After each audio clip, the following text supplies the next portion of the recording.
We can continue streaming another thing, that's for sure. That won't be a problem. I just got to figure out what we're going to stream. I was expecting that game to take more than 40 minutes to complete. But sure, you know? Sure, let's see. What else? What else do I want to do? What else do I want to do? Because that was the entire game. Okay. I guess that would have to be the one thing I'm not, like, the one part of the game I don't like, I think, is the fact that it's such a short game. I get why it's a short game. It's helpful that it's a short game, but, you know, it could have been a longer game. It could probably have been a longer game. All right. Let's see. What else do I want to do? What else should we play?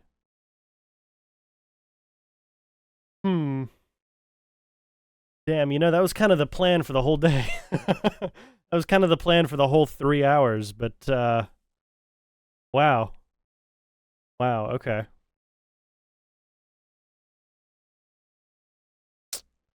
Well then. I don't know. I don't know. You know, that was the plan for the whole day, but here we are. Oh man. Okay. Okay, I'm looking over at my Steam right now. I'm trying to figure out what I want to play next with you guys.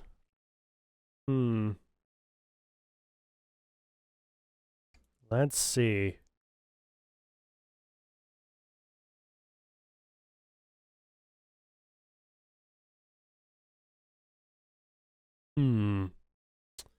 Well. Ooh, you know what we could do? We could do some writing. Let's do some writing. I've been meaning to do some writing for a while. Let's go ahead and do some writing.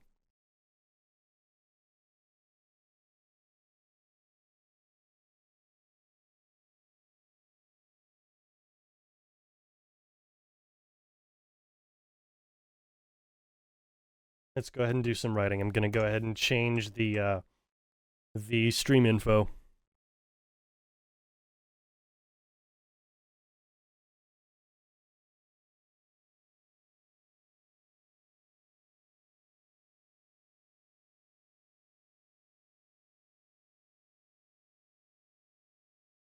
All right, and change the category.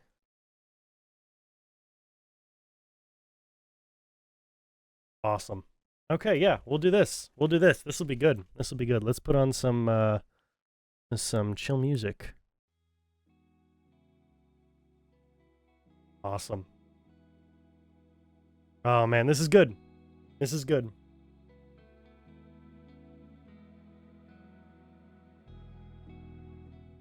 All right. I'm going to go ahead and ooh, you know what? I might as well make a new scene, right?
I just realized you guys probably can't hear me on that scene, can you? Oh boy. Okay, so let me go ahead and copy the audio sources as well.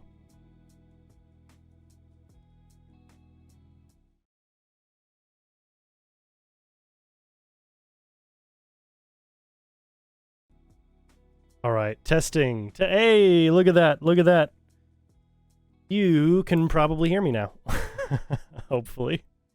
You can hopefully probably hear me now. Okay. So over here. Yeah, we got the audio settings. I want to move the now playing. I'm going to move you up here. Right. Actually, no, we can move you directly above me. Yeah, that'll work.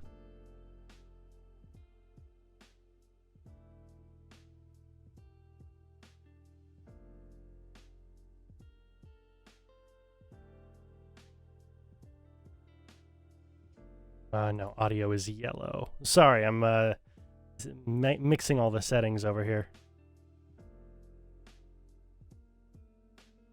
Camera is blue-ish, kind of.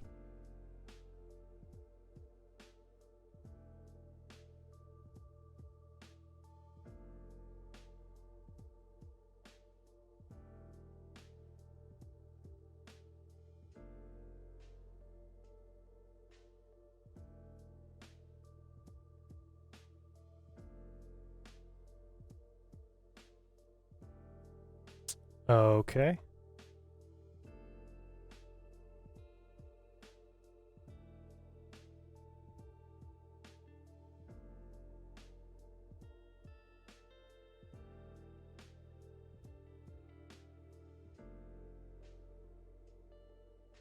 All right.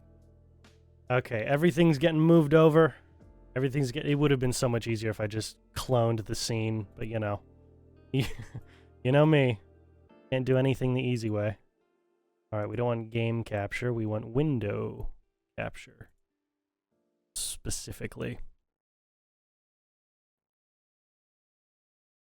So we're going to go for... over here. No, not over there. What you doing?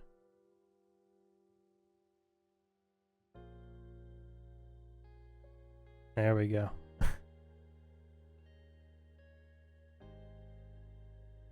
Yeah, that's the one. That's the one we want. Awesome.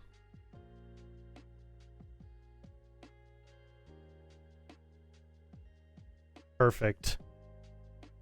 Oh, amazing. Okay, we've got it. We've got it. We've got everything. We've got everything. Okay. Ooh, I should probably move my camera, shouldn't I? I should move my camera.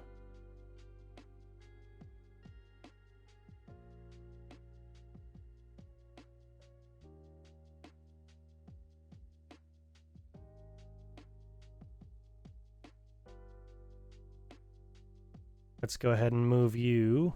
No, I don't. There's not really a good place to move the camera. So we'll just, I guess we'll just leave the camera where it is, you know? I guess we'll just have to do that. It's fine. Not the end of the world. So, let me go through basically a run through of what's going on here. So this is my homebrew campaign document that I'm working on for my custom tabletop setting. I'm a big fan of D&D and Pathfinder and all that kind of stuff.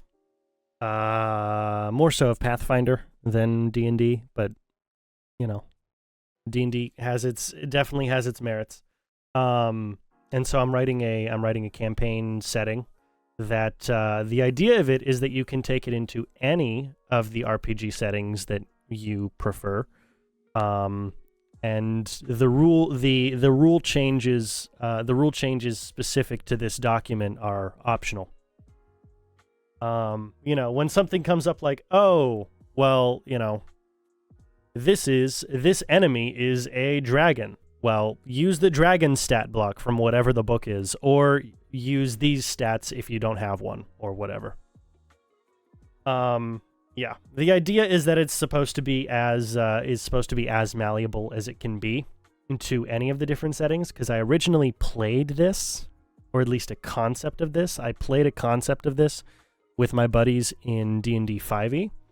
And then when I got into Pathfinder 2e, I realized, no, I want to switch everything over to PF2e. So I ended up switching everything over to PF2e.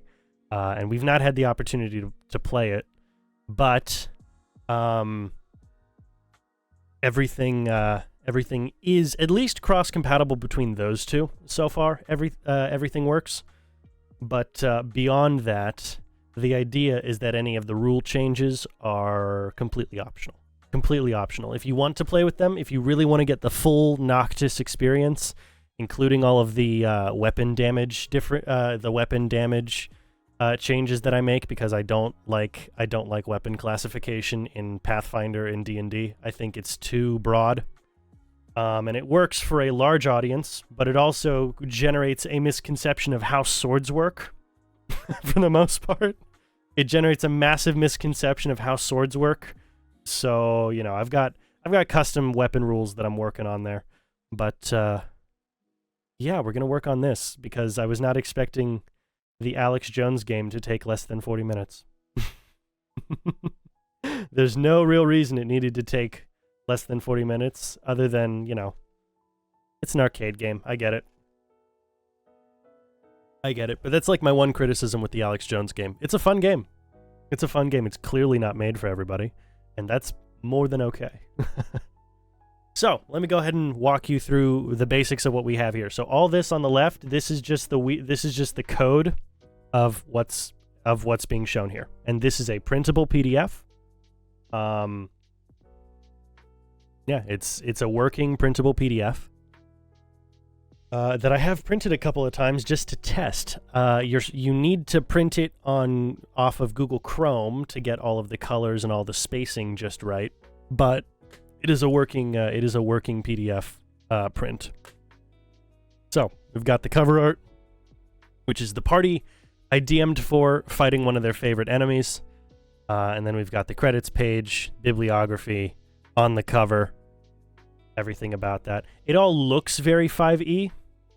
That's just because the program I'm using, the home brewery by Natural Crit, defaults to a 5e-like sort of scenario, but it's different enough that it's not actually an official D&D book. The font is different. The spacing is different. You know, enough about it is different that I'm not actually legally stepping on any toes here. Well, not with the formatting. There's a couple of things I'll have to change in the long run just because I had one particular influence that I drew a lot from in terms of the layout of the city that I will definitely have to go back and change, but you know, here it is. So yeah, we've got everything in the credits page, you know, designer, editor, producer, another designer, art director, graphic designer, cover illustrator, interior illustrator, cartographer, project management. It's all just one guy. It's all just me. It's just me. And then, of course, I've got my playtesters who are great. They're awesome. I wish we could continue playing, but, you know, we all got very busy with school stuff, so that happened. And then all the books that inspire me. All the books and movies that inspire me when I write things. A good portion of it is Batman, but that shouldn't surprise anybody. And so this is what we've got so far. This is what we have so far in terms of the contents page. Now, you might be wondering what's with all the extra S's and everything. If I hadn't put all those there, the formatting for this would be off. And so as I put in a new line, I just replace one of the other lines here. So right here, where it's the bibliography, if I put in a new section, which we'll be doing soon, if I put in a new section, I'll just replace whatever's on this line with whatever the new section is. And I can click them, and they take me directly to where we need to go. So, for instance, the preface takes us to the next page. Or the part 1 takes us to the page after that, which is the map. Speaking of which, after you read the massive text wall of a preface and get my little trademark logo down here, you get this map. This map should look very familiar to a lot of people. If it doesn't, that's okay. This is more or less exactly one of the official maps of Gotham City. More or less. It's definitely something I'm going to need to change in the future. I'll need to change most of it in the future. But there's, you know, bits and pieces here and there that I can hold on to, and I'll just have to, like the different, all the different districts and all the different rivers and all that stuff. That's not a problem. I just need to change the shape of the map so that I'm not stepping on any toes here. Which won't be the biggest deal in the world. And then we got this really great art piece. One of my favorites that I've made. This is, if you couldn't tell, this is my art style, is this kind of stuff. Yeah, this is one of my favorites that I made. This is Lord Bruce of Castle Wynn. Wild guess who that's supposed to be. In front of the palatial home. That used to be a castle, and then the castle was renovated into a palace, which is a different type of structure. Castles have built-in defenses. Palaces don't necessarily. But it was renovated into it because, you know, Noctis is a largely peaceful city-state that has remained so for the better part of a couple hundred years at this point. So in that time, of course, there's going to be renovations to all the homes, or the aristocratic homes, because they'll see it as, well, why do we need all these outdated structures? Which, you know, may or may not come into play later. But yes, Lord Bruce in traditional early modern, which is to say, you know, 15th, 16th century gear. No, 15th, yeah, just about 15th century, late 15th century gear here, in a nice gambeson. Well, yeah, 15th century. We're talking early modern, which is the period in between the Middle Ages and the full-on Renaissance. And so we're talking the end of the 1300s to the beginning of the 1500s is basically the early modern period. Guns began to be used in warfare, but castles were also still around, and knights still wore armor. So it's a bit of a wild period in history, but it's really cool stuff. Yeah, that's basically what we're going with here. So the outfit he's wearing is period appropriate for the 15th century, which would make sense. Lord Bruce would be wearing something stylish because he's a lord. He's landed gentry. Of course, he'd be wearing something stylish. It's a nice shorter gambeson. The arms are actually a two-piece set, which makes it a lot more mobile. Well, the gambeson itself isn't necessarily difficult to move in, but you can have a more padded gambeson and have the arms separate, which can help with mobility. Of course, he carries his sword with him because most people do. Most people in this setting, they do carry their weaponry on them. Most people don't necessarily need to use their weaponry, but if they have it, they carry it on them, or they'll carry some other form of defense, you know, a club, something. A cane, a walking stick for a few people. They'll carry those. I've got one of my players, one of my game testers, my play testers, that's what it is. One of my play testers, he traded his sword for a sword cane, just so that it was, you know, a little more inconspicuous, which I love that. I love the sword cane aesthetic. But yeah, some of it's anachronistic, but that's because, you know, it's a fantasy setting. It's not a hard historical work here. So sword frogs are a thing. The belt style is going to be a little bit different, but not too terrible. And then, you know, because it's an art piece and not necessarily a 100% true to life, exact, this is what he always wears sort of scenario. The boots are a little more generically fantasy boots. So we get the big text wall of "Welcome to Noctis City." This line right here connects up here in the Google printout, so it'll look weird here. But I'm on Firefox, not Google right now, because I prefer Firefox. And then, you know, more text wall as to talking about the city and how it came to be and what it looks like and who's in charge.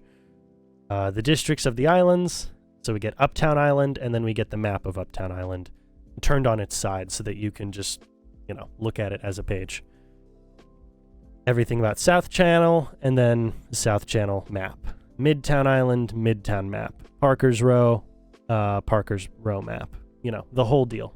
Downtown, Flambeau, which is the sort of entertainment island as a whole. You've got the Coliseum, the Merchant District, and the Carnival District. North End, which is the far north of the, where is it? Here we go. North End is up here. North End would be up here, and then over here's the Palisades, which is ripped directly, like that's directly a DC name for for something, so eventually I'll need to change that. But, you know. And yeah, this is a more detailed look at what the Palisades look like. You've got the big forest. There's a couple more things I need to add in, like a bit of a mountain range on this side over here. You got the forest, and then you've got the roads leading through it that wind around. There's only a couple of pathways through the mountain range that I have yet to detail in here. But that's part of what makes this city so defensible. Yes, it's on the water, so, you know, you have to make it defensible against warships and stuff, but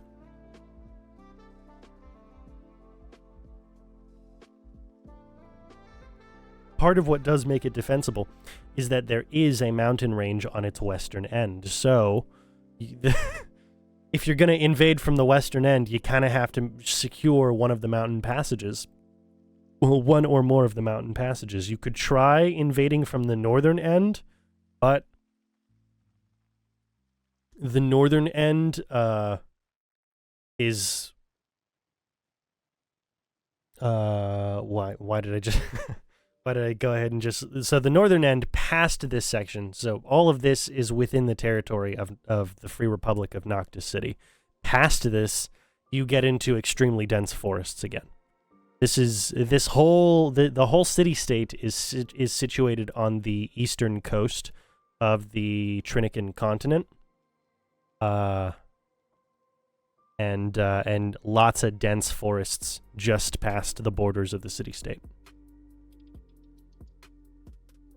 But yeah, so after we get the district breakdown and a couple of the locations in the districts, we then go to, you know, notable locations in the city. And the whole idea behind the notable locations in the city section is that, you know, if you're a DM and you don't want to have to come up with the 422nd tavern that your players run into in a massive city like this, you know, pick one up. Fading Feathers Inn, or, you know, the Red Grove Vineyard. Well, that's a vineyard. That's not a tavern, but you know what I mean, right? The Everfull Eatery, or perhaps the Uneven Chainmail, not to be mistaken with the Even Chainmail. Completely different group. Very, very different group. In fact, where is it? Come on. Yeah, right here, the Even Chainmail. Very different, very different place. Then, you know, a little art piece about what the Even Chainmail looks like, because I didn't have enough to fill up the entire section with text.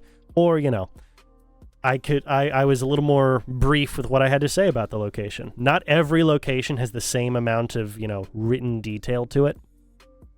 Some of it is more generalized, like the first half of the South Channel Island locations. This is all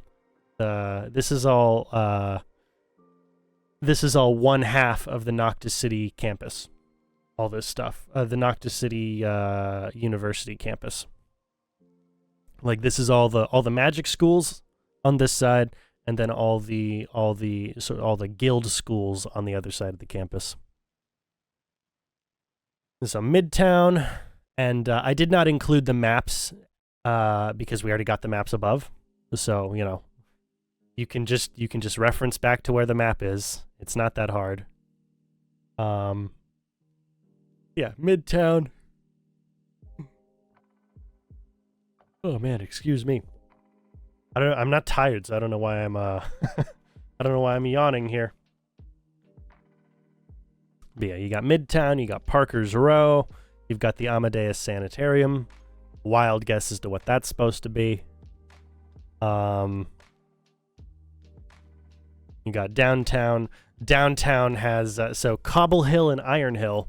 Those are the two competing dwarven districts. Cobble Hill, of course, is the majority stonemasonry district, and then Iron Hill would be all the precious metals. Two warring families, you know, good stuff. Good stuff. Got Flambeau, which again is the entertainment island, and then we've got this big empty space here because I'm gonna work on a cool art piece for the Noctis City Coliseum. And then the Palisades, which has the fewest locations because it's the westernmost section of the city-state, and it's mostly, you know, palatial estates. And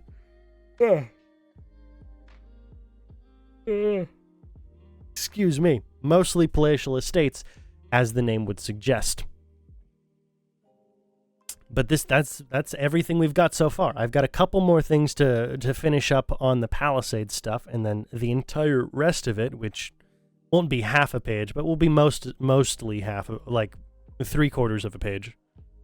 No, 1/4. Sorry, 1/4 of a page. Will just be different art pieces I can come up with for a couple of cool key locations. Oh man, I should not be having this much trouble talking, you know? Oh boy.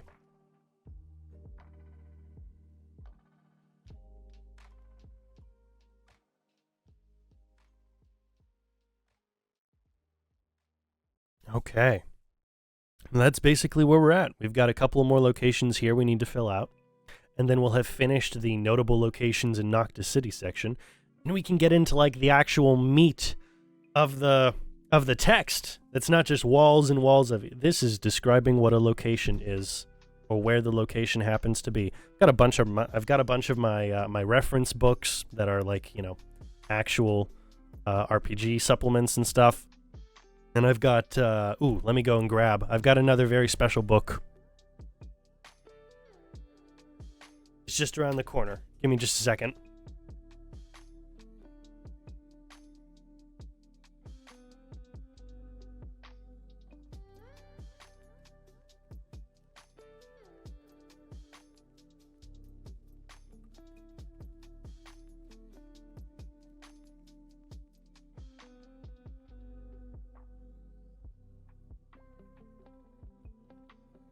Okay. Got another book here called The Game Master's Book of Astonishing Random Tables.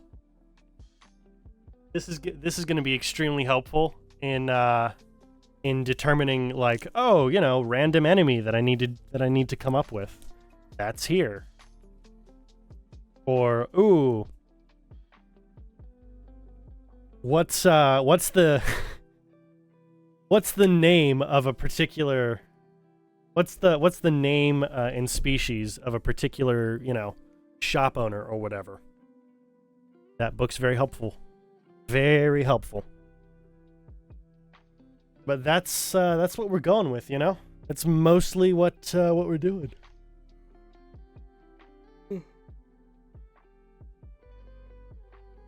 Okay. Man, I'm tired. I shouldn't be. I don't have a reason to be tired. I got up early today. I got stuff done today. I got some applications taken care of for some stuff. Got some family stuff taken care of. I should not be tired. I should not be tired right now. Okay. I know one of these two extra locations is going to be the Young Stag Country Club.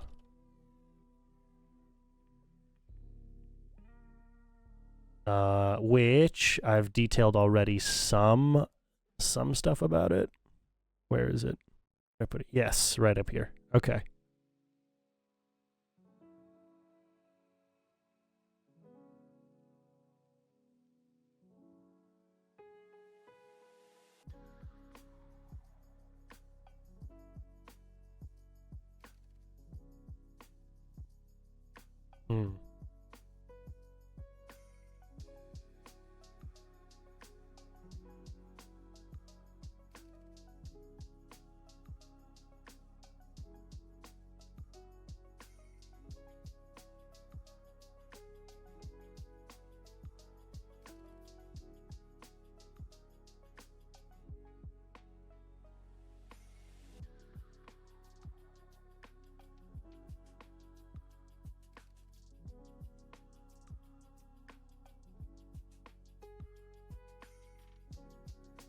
All right, what am I trying to say here? So, let's see. What I'm trying to describe with the Young Stag Country Club is basically, one, it's a country club, literally. Literally a country club. So, what happens at a country club? I mean, mostly rich people hanging out, drinking, and eating, and occasionally playing a sport or something, occasionally. So this country club is going to have horseback riding. It's going to have polo because it's a very regal sport, and it's not the most it's not the most absurd thing in the world to assume. Actually, hold on. When was polo invented? When was the game of polo invented? When was the game of polo invented?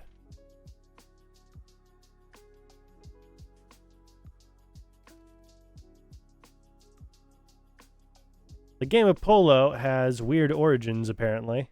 Okay, yeah, early modern era. That's what I'm looking for.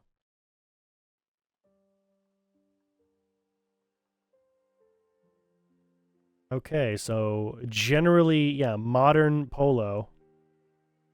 Modern polo can be traced back to approximately the 13th century. Wonderful! Wonderful! So it will already have been around for about 200 years. Well, not to say that, the timelines for real world and this are supposed to line up perfectly, but you know what I'm going for. You know what I'm going for. It's a well-defined game. It is a well-defined game by the time that we're all set up here. Okay, so yeah, it's field polo because, they've got massive fields out here on the country club.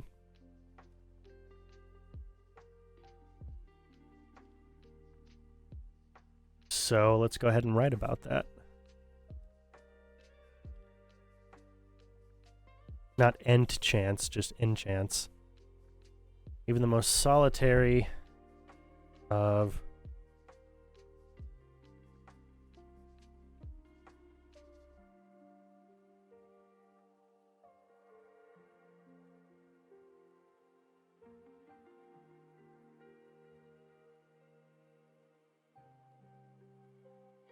and its stables. Correct.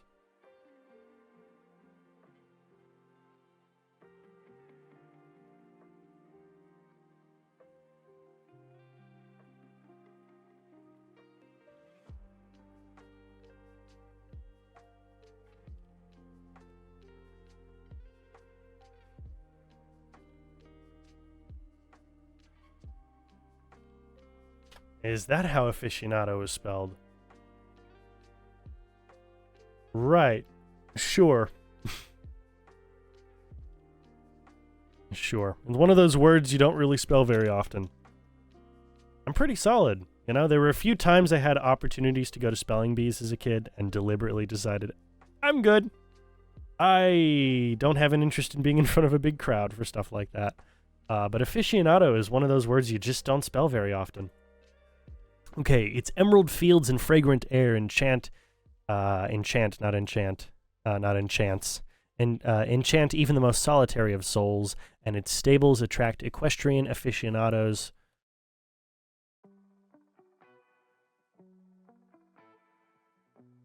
Across the realm. Across the realm. Whether for sport,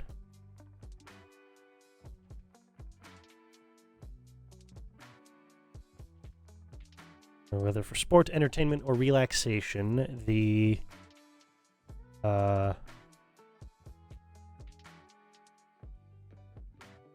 upper crust of the Palisades all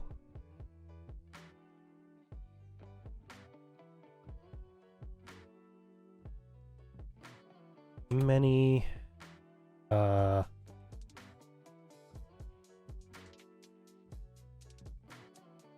many amenities offered by a young stag. Okay.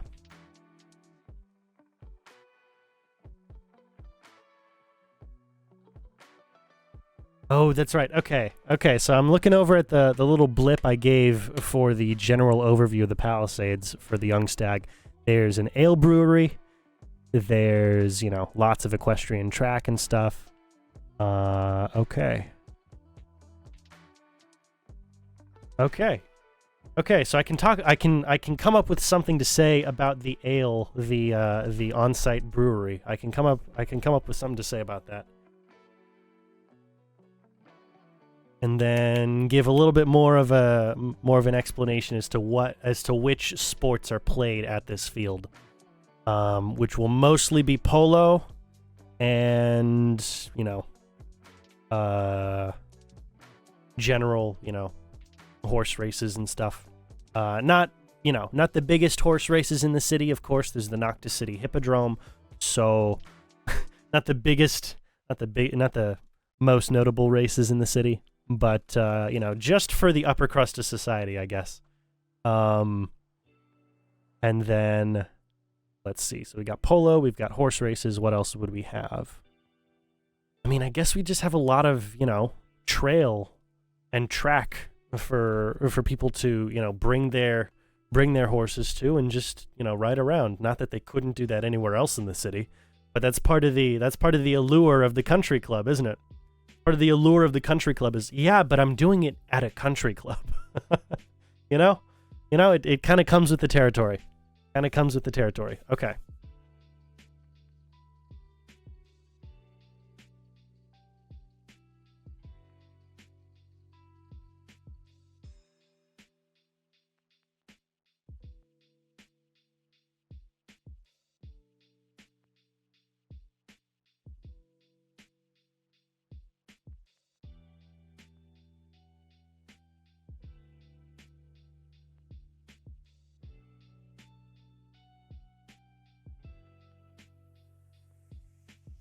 Inside brewery.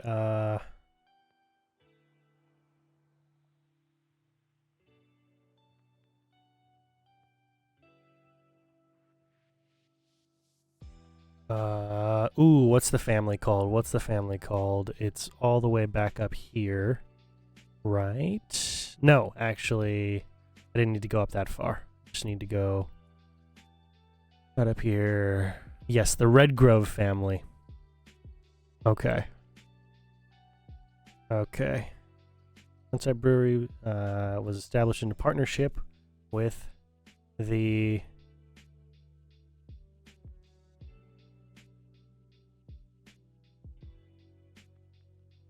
lauded Redgrove family.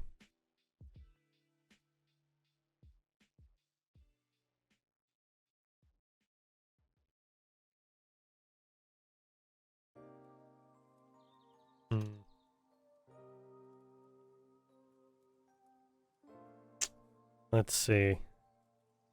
Man, sometimes we're just at a loss for what to write.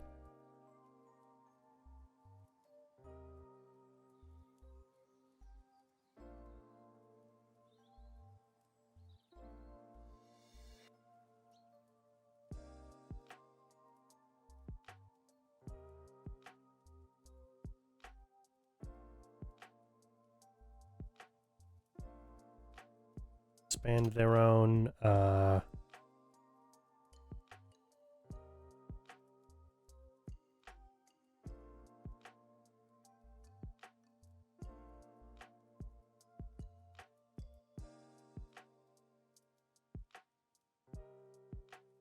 what am I trying to say? What I'm trying to say is that a member of the Redgrove family decided, hey, you know what would be cool? I know our big thing is wines, but I like the idea of making ale. And then he partnered with the Young Stag to do this. What am I trying to say? What's the term? Because I can't just put it in so basic of terms as that, because it just doesn't sound good. It doesn't sound good on the page. It's got to be a little bit more flowery. We're describing one of the richest parts of the city. The language has to be a little a little bit more flowery than that. Come on.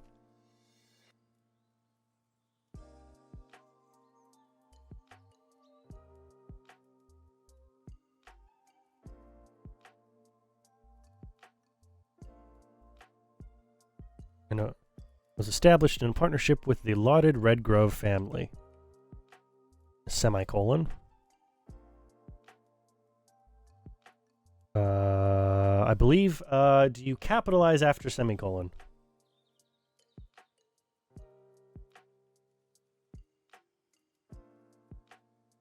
I love that it's the second result, the second thing that I look up after I put up capital letter after the second thing that shows up.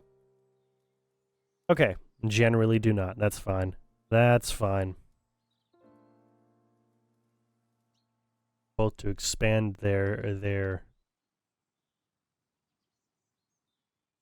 family expertise.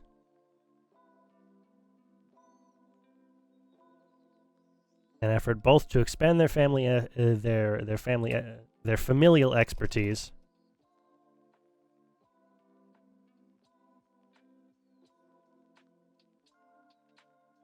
and to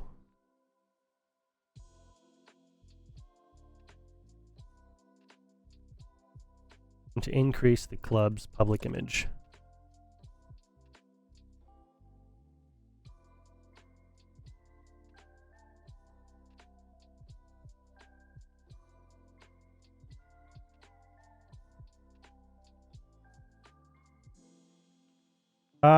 No, let's leave that part till the end.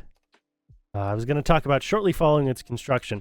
That's not important. We can leave that till the end, you know? We can wait a little bit for that.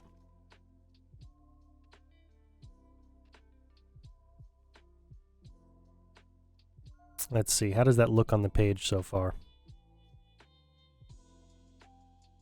Oh, okay. It will look fine. Will look fine. Solid paragraph for, you know, one of these pages. Solid paragraph there. Let's see. An effort both to expand their familial expertise and to increase the club's public, or to improve. There we go. To improve the club's public image.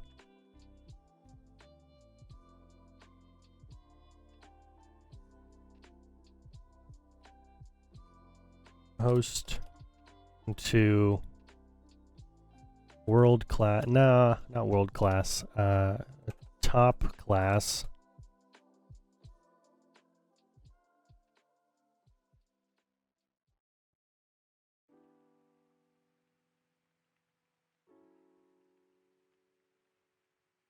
For any rider's steed.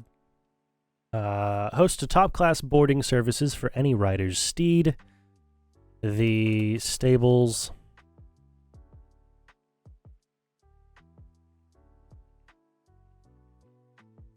There we go, premises. That's how it is. The stables and the premises are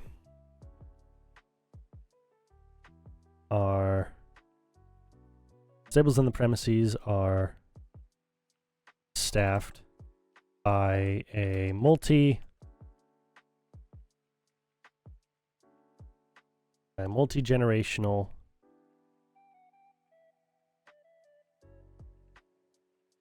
no.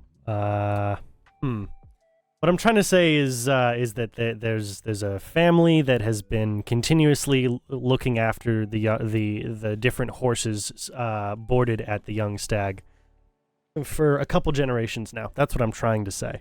I'm looking for a nice way to say it. Other than that, like, okay, imagine you're taking a group. The way I try to write the basic descriptions of these locations. Imagine you're on a tour group and you're touring the city. You know, say you're touring Rome. Your tour guide is hopefully going to be someone who sounds more interested and makes the city sound much more fantastical than just, this is a building. It was constructed in this year, and these are the people who made it. This was the ruler of Rome at the time. You know, hopefully something a little bit more entertaining than that. You know, you want to say the Roman Colosseum was constructed in given year by the direct order of Emperor whoever. for centuries, it has commanded respect and been this imposing force within the city. You know, you want to get a little bit more flowery with it. You have to. It's I don't know. It's the way I write. It's the way I try to write anything that I'm like trying to. It's a very expressive way to write, especially for a game like a tabletop RPG. If you don't have maps pulled out, you really need descriptive language to bring in the theater of the mind for all this stuff. So, you know, this is all for the purpose of being a useful tool for the for whoever's GMing this this system I'm working on, or this world setting, not system. I'm using the standard D20 system. Okay, host to top-class boarding services for any riders. Steed, the stables on the premises are staffed, have been continuously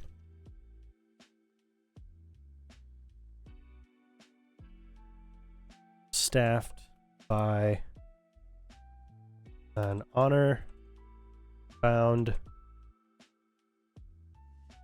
family for going on. Oh. Yeah, just for 3 generations. We don't have to get more flowery about it than that. Continuously staffed by an honor-bound family for 3 generations. Okay, that's the boarding services. Now we want to talk about the different sports and tracks and everything else available.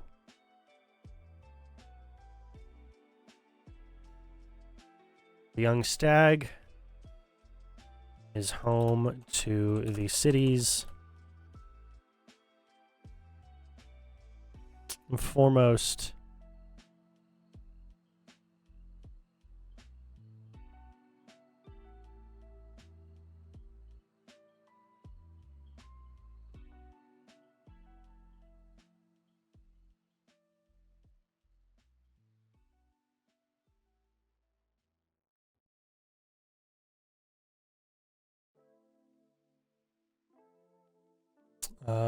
the foremost sporting events for its lordly clientele,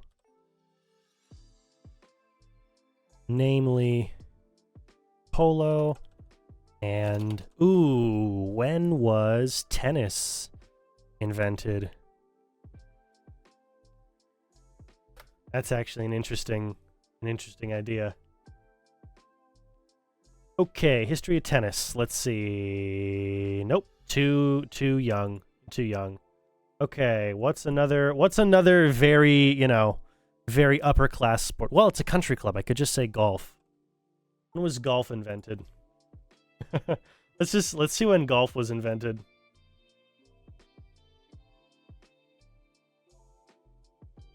When was golf invented? Okay, golf has a little bit of an older look to it. Let's see. This is cursory research. This is not an in-depth, detailed understanding of the history of golf. Let's see. Modern golf was developed in It's generally accepted that modern golf was developed in Scotland from the Middle Ages onwards. The game did not find international popularity. Okay, whatever. Let's see. Netherlands precursors, early golf in Scotland. Okay. Okay, yeah, nice. So we're talking, golf with rules sometime in the 15th century. Awesome. The first documented mention of golf in Scotland appears in the 1457 Act of the Scottish Parliament, edict issued by King James II, prohibiting the playing of the games of golf and football. Probably not how it's pronounced in 15th century Scottish, as these were a distraction from archery practice for military purposes. You know what? That's kind of based.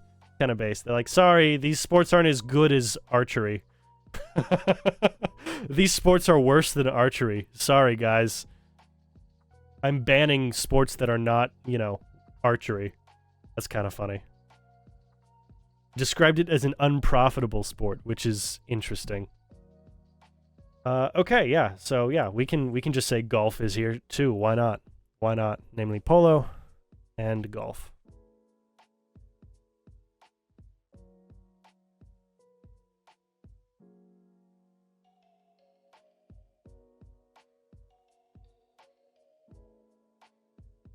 Alongside acres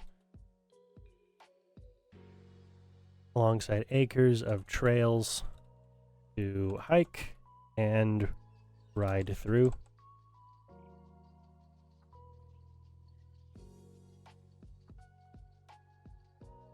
Casually hike and hike and ride across, not through. Through indicates more of like, you know, a dense, difficult situation. Across is more so, you know, from here to there. It's a lot more casual. It's a lot more casual of a term. It seems to fit. If we're talking nice, beautiful trails of just wide open emerald landscapes, yeah, across sounds better than through. It really does. Okay, that's a thick paragraph. Can I break that up?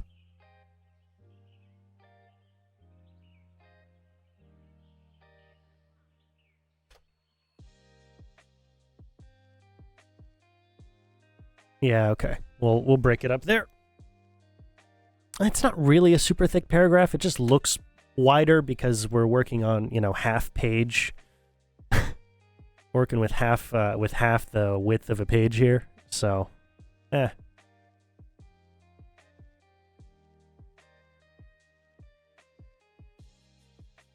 it's fine. Read paragraphs in any of, you know, the D&D books or Pathfinder books or whatever. You're going to get really thin paragraphs that just look thicker because you have half the width to work with. Like, I'm looking at one right now. It's got, let's see, 1, 2,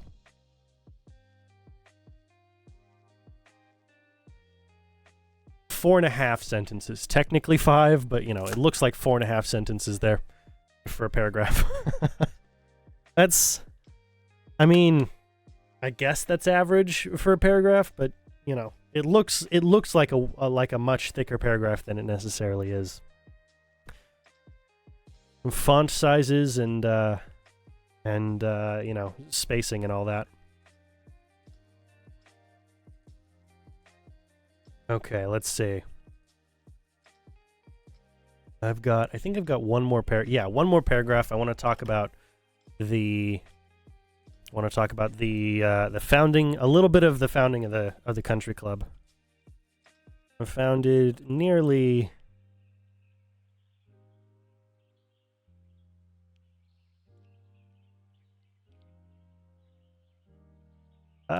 I can just use the number. I've used the number for every other indication.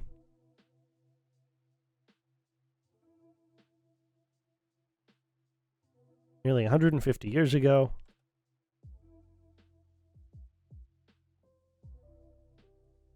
The young stag began its life as a lodge for one of the city's former societies. Which one am I pulling? Here is the society. I believe I want to pull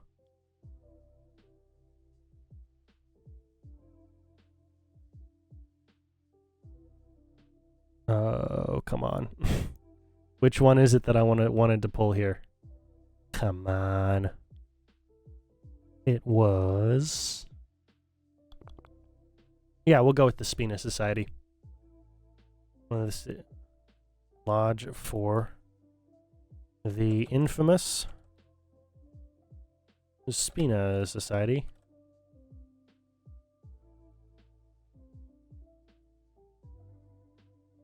Began its life as a lodge for the infamous Spina Society. A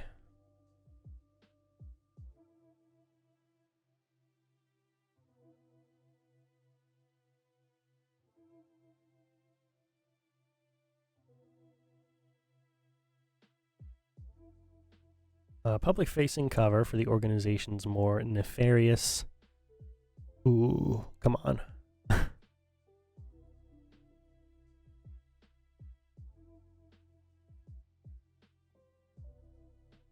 Public-facing cover for the organization's more nefarious and illicit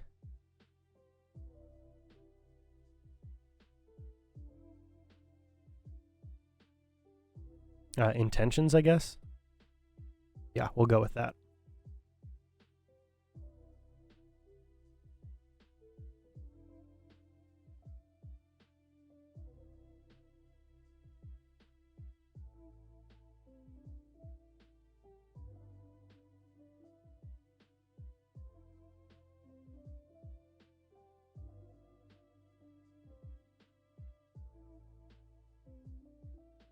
A palatial... with its largest body of clientele consisting of palatial... What's the term I'm looking for? Palatial...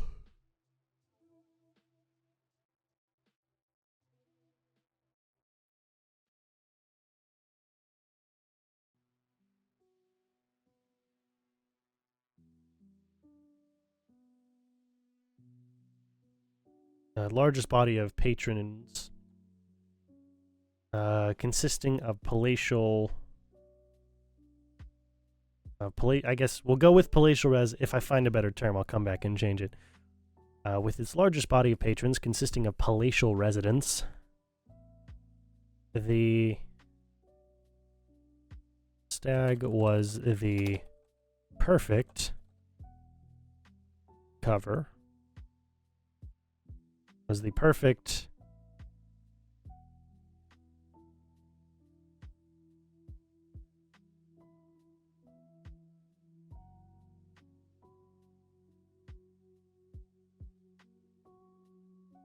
the Spina Society with a more reputable crowd than previously associated.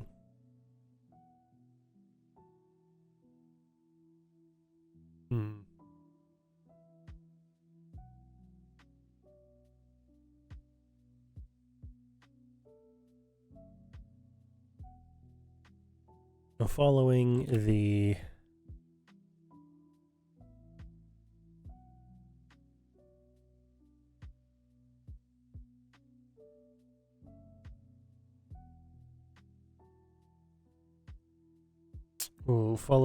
following the internal struggles, no, the internal power struggle, which left Rubino Spina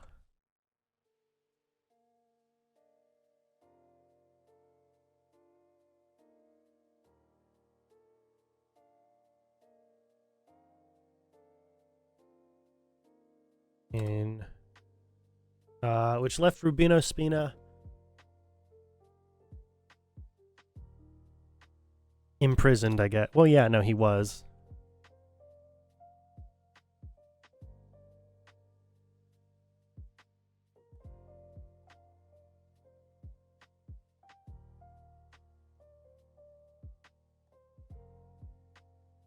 Was purchased above its value by... Oh, come on. Let's see. Did I already say who bought it? Because I want to make sure I didn't already say who bought it. No, just who it's currently owned by. Wonderful. Wonderful. Okay. It was purchased above its value by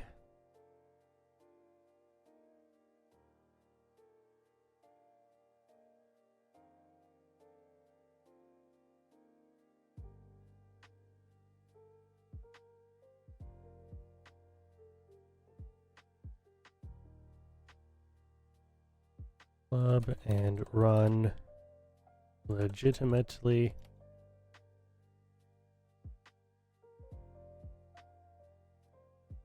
past, let's say, let's see, how old is Lord Bruce at this point? He would be, I want to say about 27, I think. He's about 27, something like that. 27, 28? No, he's about 30. Yeah. Okay, he's about 30 now. That's right. When I first made his character, he was about 28. Yeah, when I first made his character, he was about 28 and had been active in the community for just a few years at that point. So yeah, he'd be about 30. He'd be about 30 now, which is pretty solid. Okay. Converted into a country club and run legitimately for the past, I'm going to say, 40 years.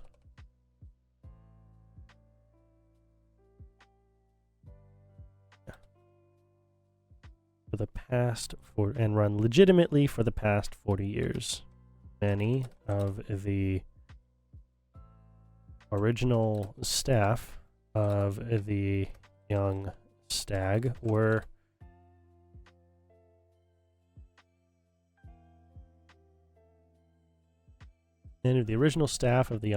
unaware of the illicit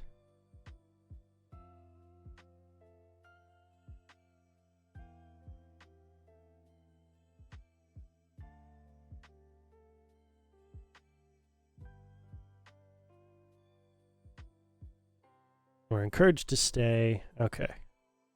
Many of the original staff of the Young Stag were unaware of the illicit intentions of the previous owner and were encouraged to stay. Encouraged to hold to their positions and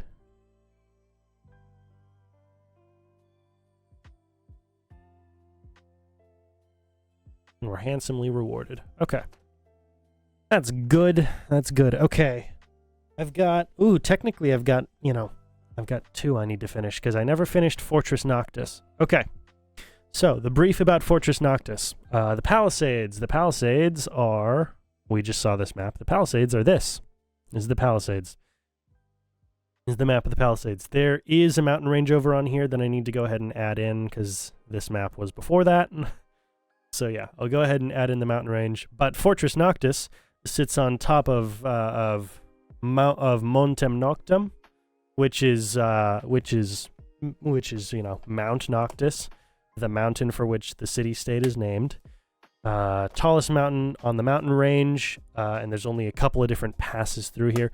Fortress Noctis is built onto the cliff face, the side of the ruins of Fortress Noctis now, but Fortress Noctis was built onto the side of Montem Noctem. And so I basically need to describe that, more or less. Okay, let's see. The ruins are working on this line, so I'll move it like that so you guys can see it. The ruins of the stalwart and sturdy fortress silhouette Montem Noctem and its mountain range. For generations, the fortress protected the city's landlocked western border and took advantage of the narrow and nominal safe passageways through the jutting stony spears.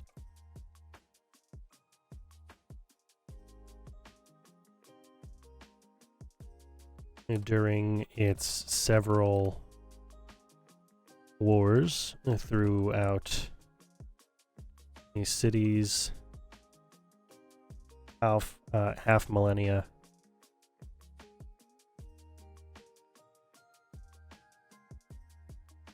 Is semi-millennial a term? I want to make sure it's a term.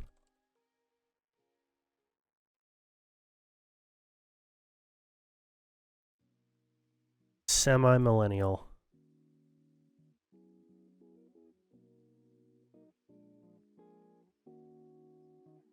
Okay, is this a term? We're gonna make sure this is a term.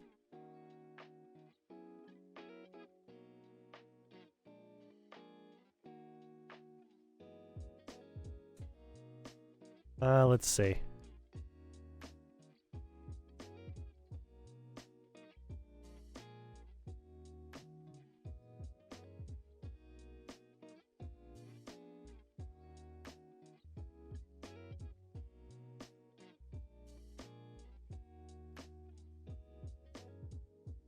Okay, I guess. Oh boy.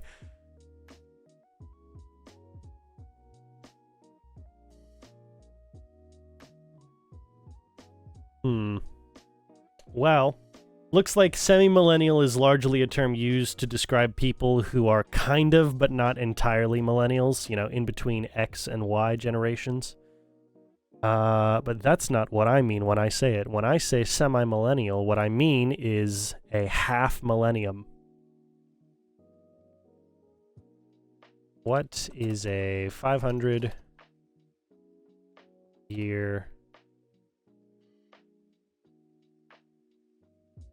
What is the 500-year anniversary called?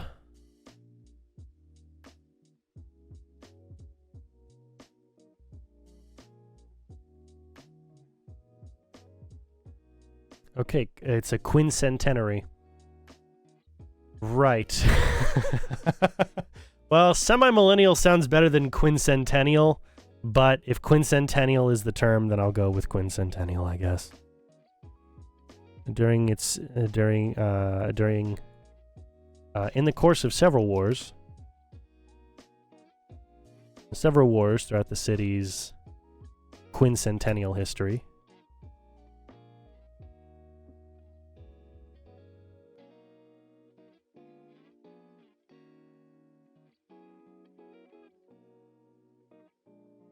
Yes, okay.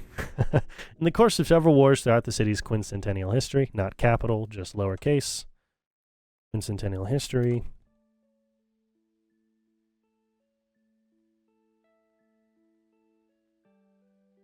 In Fortress Noctis, stood guard.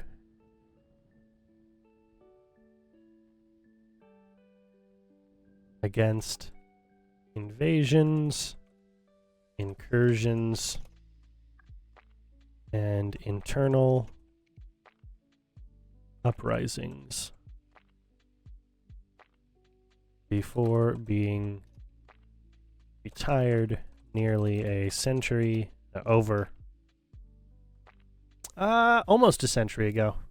So yeah, nearly a century would work. I'm trying to think, what year did I decide what the year was for this? So yeah, just almost a century ago.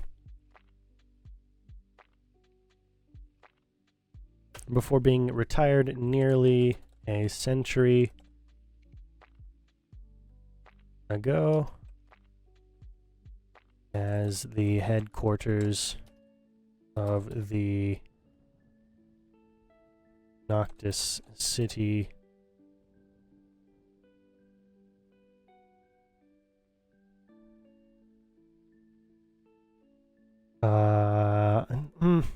I feel like I had a different term before them. Did I just call them the city guard? I don't think I just called them the city guard because it's a city-state. It's not just a city. There's more to it. There's a whole lot more to it. So I'm certain I called it more than just the city guard, right? Come on.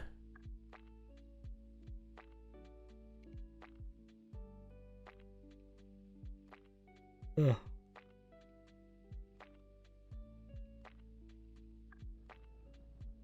No, I did call him the city guard. Okay. Well, we'll go with that.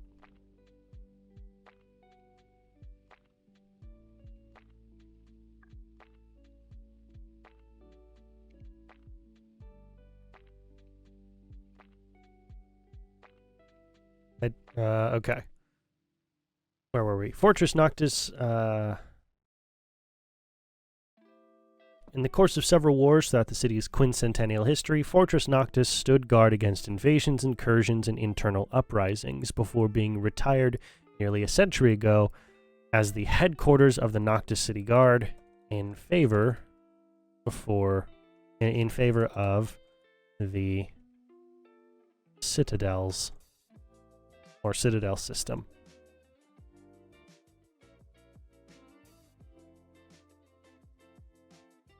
Establishing bases of operation across the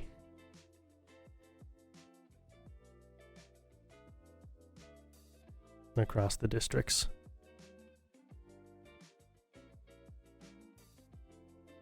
With the nearly unanimous adoption of with the nearly unanimous so what I'm trying to say here is that everybody, or the 99% of everybody in the Palisades,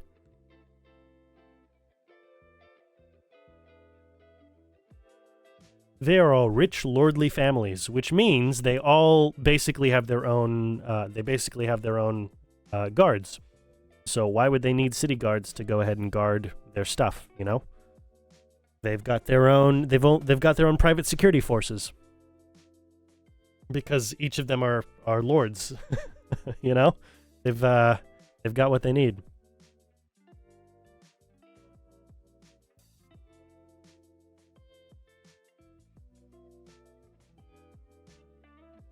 With the nearly unanimous adoption of estate to guard forces, the city-state relegates its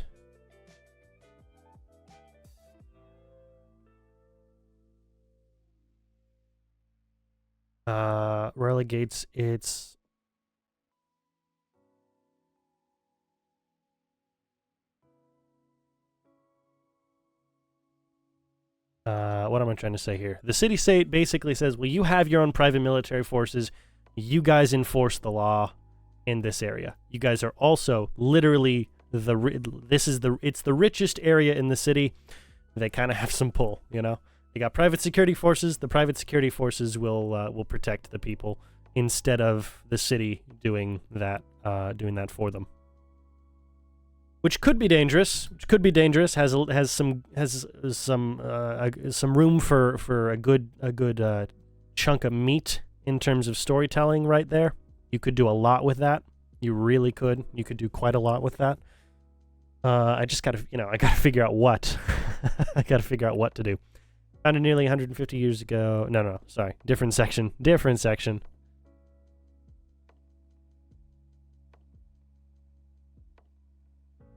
With a nearly unanimous adoption of estate guard forces, the city-state relegates its responsibility as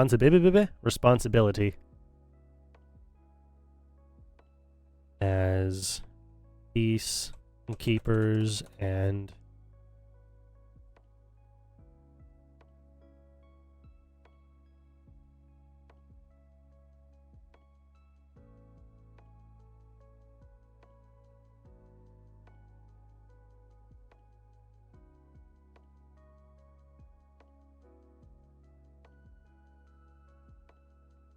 the city-state relegates its responsibilities to enforce the law and keep the peace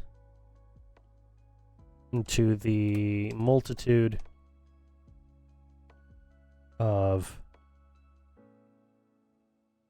or I guess multitudes. No, just multitude singular, because multitudes would be an absurd number of people. To enforce the law and keep the peace to the multitude of, or I guess the myriad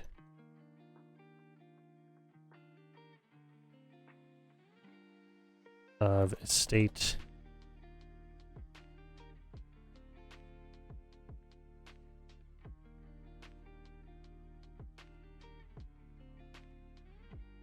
centuries. We'll go with that.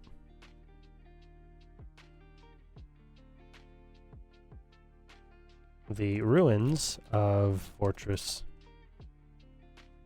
Noctis are regarded... The ruins of Fortress Noctis are regarded as... Well, let's see. What are the ruins of Fortress Noctis regarded as? What are they regarded as today? They're regarded as... Well, are they regarded as anything, I guess? How much do people think about the ruins of Fortress Noctis? The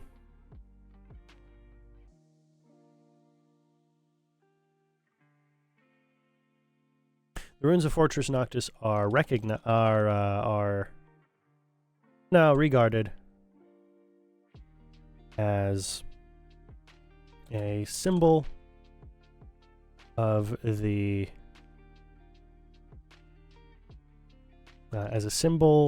and monument to those who fought to restore and now let's see. Restore, and I'm trying to think of an R word for defend. To rebuff. There we go. Who fought to rebuff invaders or invading forces and restore order.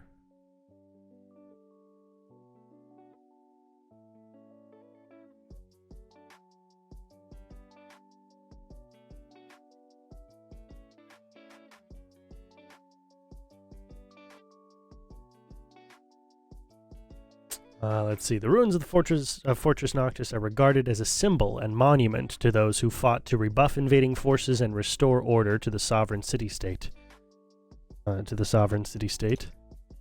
A job no longer required.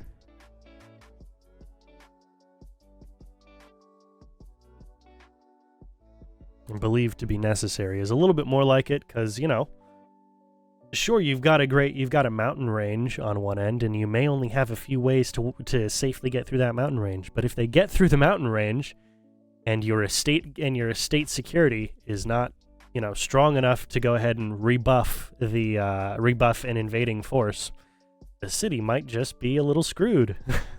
It might just be a little screwed because they decided their early warning system of Fortress Noctis was no longer necessary. Oh, I meant to move it up like there. Yeah, there we go. Now you can see it probably. Yeah. This section. Okay, good. Yeah. You know, a little bit of a cautionary tale. Might be a little bit of a story thread there. Who knows? Who knows? We've got a few ideas. Got a few ideas. Maybe there's an invading army. Maybe there's some, you know, wild band of some sort of patchwork group of different invading forces, all of whom the city thought were not issues anymore because they're a massive city-state. We'll see. Maybe there's an opportunity for players to go ahead and purchase the ruins of Fortress Noctis. Who knows? Who knows? Could be something interesting. Could be something cool. Yeah, I did create a rule system for how people can purchase, you know, important city property. There is a rule system for that because one thing players love to do in tabletops is they love to either buy expensive homes or build expensive homes. So you always have to have a rule set in place in case that comes up. It did come up for my group. They were obsessed. They were absolutely infatuated with bureaucracy in a late medieval society, and so many times I had to do on the spot research of things like, does a planning commission exist in the Middle Ages? Does you know, Are there like official like tax document locations in the Middle Ages that aren't just I'm collecting your taxes now? And turns out there were. There's a lot of weird official functions that have existed for basically ever. Which is funny. But it gave my party the one thing that they craved the most: interactions with bureaucracy. The smile on their faces when they got to go to the city planning department and sit for 2 hours as we walked through exactly how they work towards, you know, buying a piece of land and building something on it. It's absurd. But, you know, you never know precisely what your party is going to latch onto. I didn't know they were going to get attached to owning a tavern, but they did. They got really, really interested in owning and operating a tavern. Basically turned it into a tavern simulator for 2 sessions. Which is 8 straight hours of 8 straight hours of just how to run a tavern. One of my players even decided, hey, you know what I'd like? I'd like to add in casino games to the tavern, except I want to rig the casino games so that it's an even worse chance of any of the patrons making their money back. Which is wonderful. I mean, that's classic. Well, I don't know how classic it is, but it feels like, you know, classic player interactions and stuff. So I got to walk them through. Okay, you're gonna need someone to build you a casino machine, like a casino gaming machine, depending on what you're looking for. You're gonna need someone to build it. You're gonna need someone to figure out how to rig the system. You're gonna need to make it, you know, a little bit less rigged than you know, just 100% you always fail. There's a whole lot that goes into it, whole lot, but it was fun. Okay, let's see. Let's run through the quick blip on Fortress Noctis again. The ruins of the stalwart and sturdy fortress silhouette Montem Noctem and its mountain range. For generations, the fortress protected the city's landlocked western border and took advantage of the narrow and nominal safe passageways through the jutting stony spears. In the course of several wars throughout the city's quincentennial history, Fortress Noctis stood guard against invasions, incursions, and internal uprisings before being retired nearly a century ago as the headquarters of the Noctis City Guard in favor of the Citadel system, establishing bases of operation across the districts. I believe I want to make that a semicolon, because you could just finish the sentence there and it would work. With the nearly unanimous adoption of estate guard forces, the city-state relegates its responsibilities to enforce the law and keep the peace to the myriad tapestry of estate sentries. The ruins of Fortress Noctis are regarded as a symbol and monument to those who fought to rebuff invading forces and restore order to the sovereign city-state, a job no longer believed to be necessary by many. By the many citizens who have never known war. There we go. Okay, I think that works. I think that works for a description there. Let's see how it looks on the page. Probably very, very dense on the page. Yeah, that's a bit dense on the page, but, you know, it works. It helps cut down on a lot of this extra space we've got. We've got one more location that we can go ahead and write about here. I'm trying to think. What's one more thing we need? What's one more place we need to describe? What is the last place that we really need to make sure we've described before we go ahead and make things? So this is the Palisades. Ooh, yeah, I guess Flora Firma, because I put the name there, and Flora Firma is described here as existing. So yeah, we'll go Flora Firma.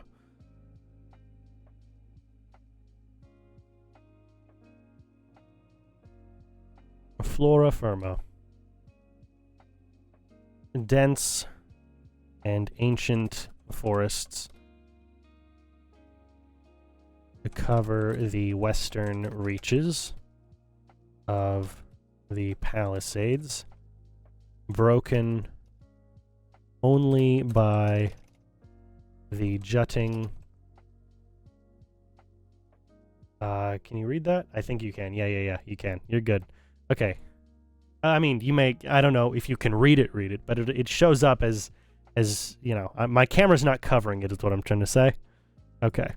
Dense and ancient forests cover the western reaches of the Palisades, broken only by the jutting and jagged cliff faces of the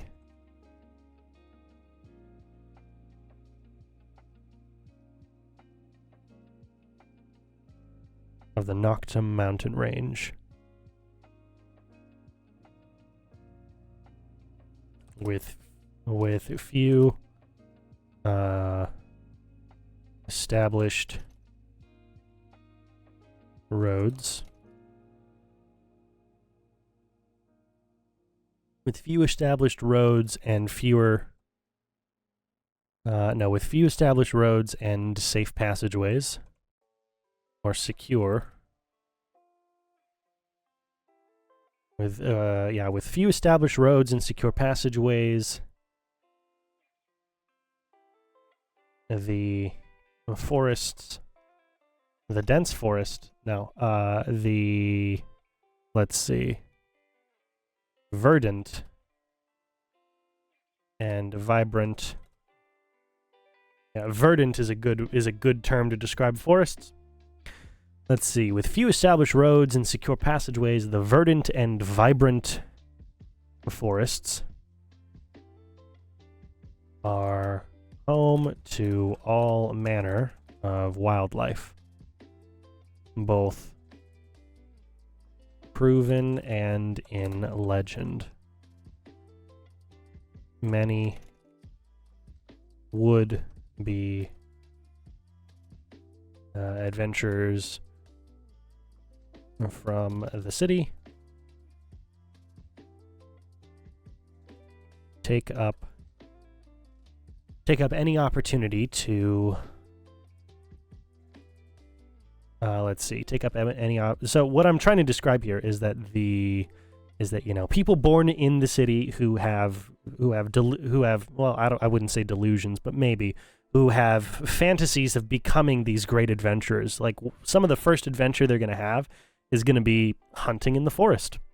Hunting in the forest on the west end or on the western reaches of the city-state. There's great hunting out here. Very verdant forest, so there's a lot of fauna in the region. Plenty of fauna in the region.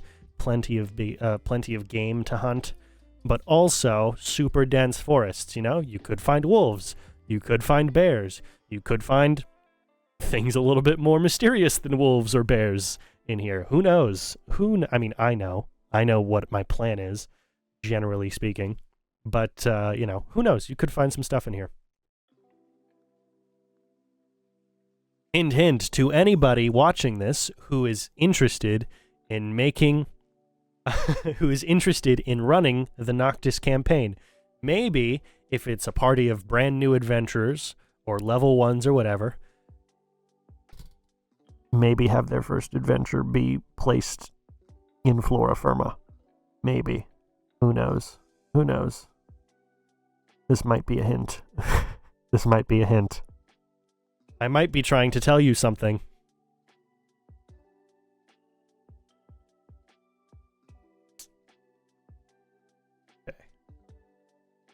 Many would-be adventurers from the city take up any opportunity or contract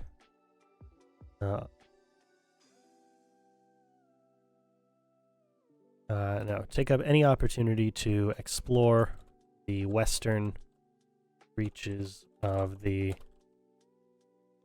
city-state. Many would-be adventurers from the city, from the region. Yeah. Take up any opportunity to explore the western reaches of the city-state.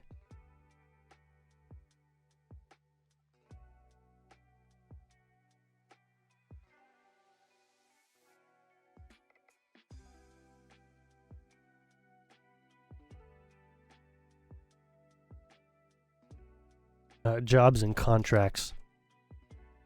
To hunt, explore.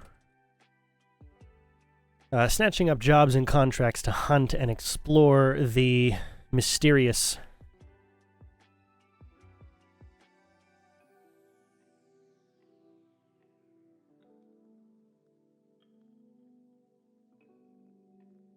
The mysterious and murky.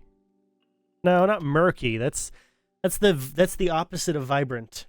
Murky is the opposite of vibrant, or rather the opposite of verdant. Verdant means full of life, lush, healthy, for instance.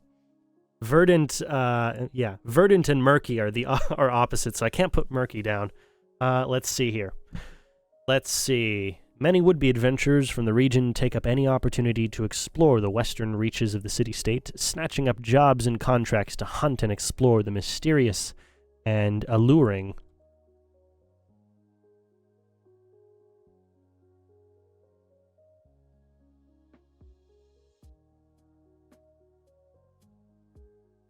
Of the dense mysterious and alluring darkness of the dense woods.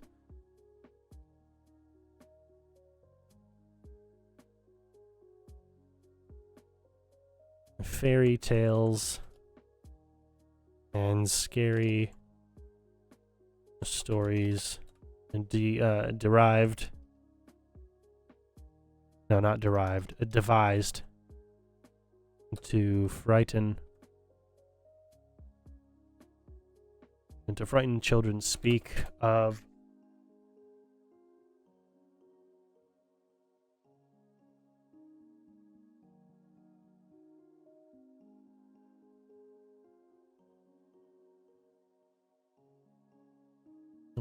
all manner of predatory fauna and monstrous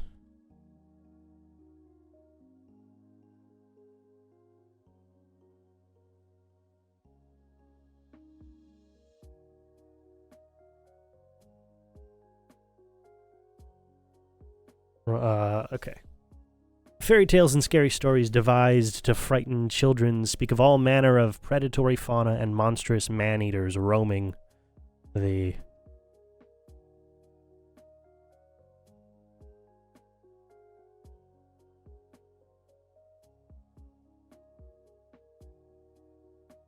miles of dense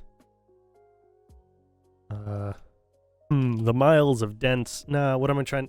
I'm basically trying to say there's a lot of scary stories about the things that you can find in Flora Firma, but you can never know entirely how true it is. You never know entirely exactly how true any of it is.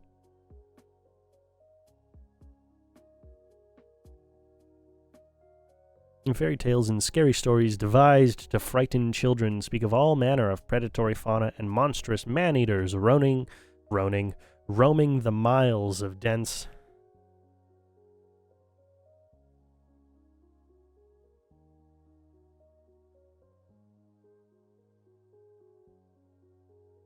or stalking.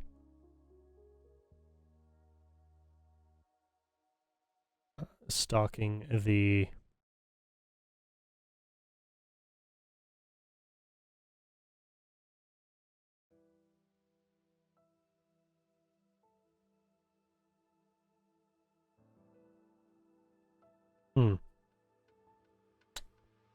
Why am I having trouble finding the words here?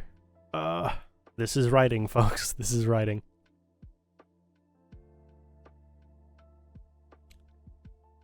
This is technically line 1127, but this is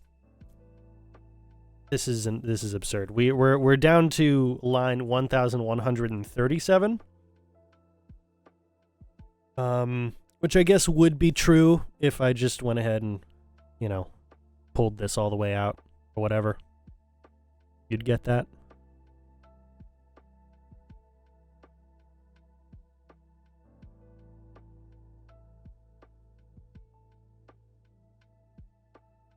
But why do that? Why do that to myself?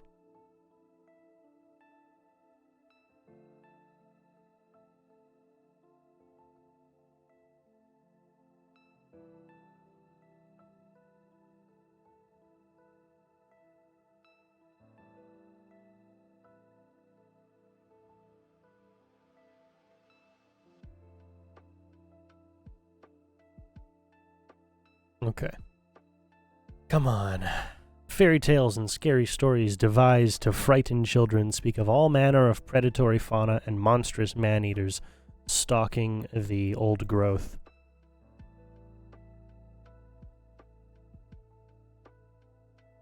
Waiting.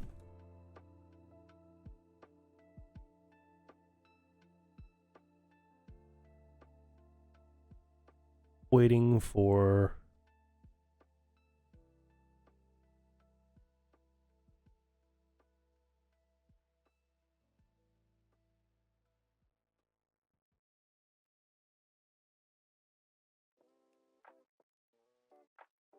waiting for amateur adventurers to wander just past the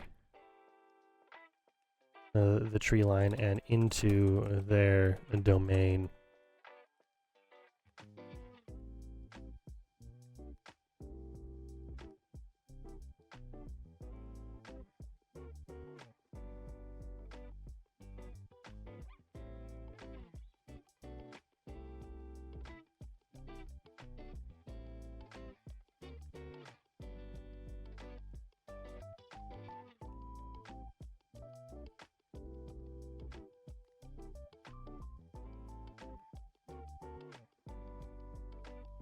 Okay, let's go ahead and read this.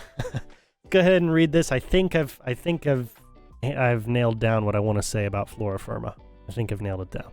Let's go ahead and take a second to... Ooh, boy. So, you see this, folks? This is what you get when you have written way too much. I probably need to cut some stuff out of the young stag, just to be safe. But we'll go for it. The ruins of the stalwart and sturdy fortress silhouette Montem Noctem and its mountain range. For generations, the fortress protected the city's landlocked western border, and took advantage of the narrow and nominal safe passageways through the jutting stony spears. In the course of several wars through the city's... nope, that was Fortress Noctis. What am I... Oh, man. I just read the old stuff again. Okay, Flora Firma, duh. Dense and ancient fortress. Let's just go again.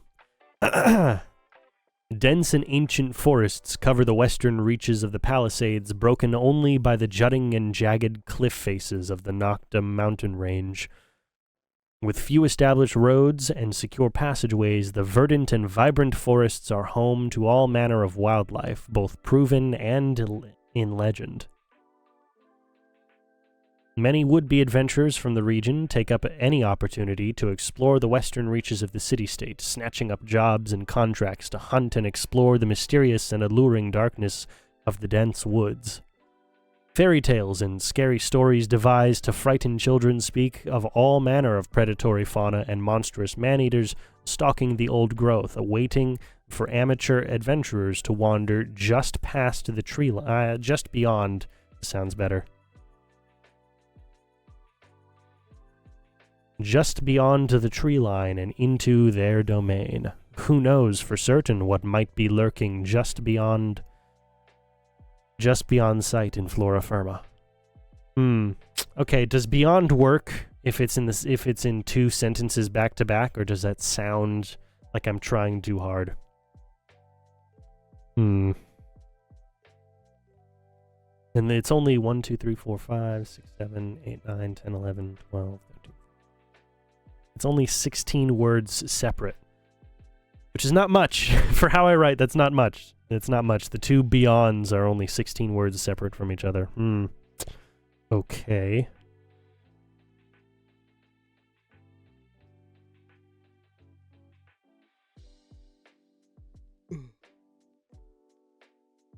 We'll leave it for now. If I don't like it, if I reread it and I don't like it, then we'll deal with it. But we need to really cut some chunks out of the young stag description here.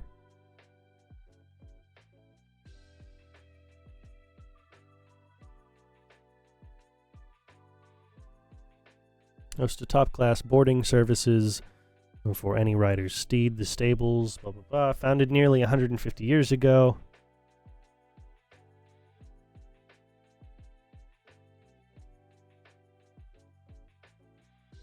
Okay. With its largest body of patrons consisting of palatial residents. We'll just cut that. The young stag was the perfect opportunity to ingratiate the Spina Society with a more reputable crowd than previously associated.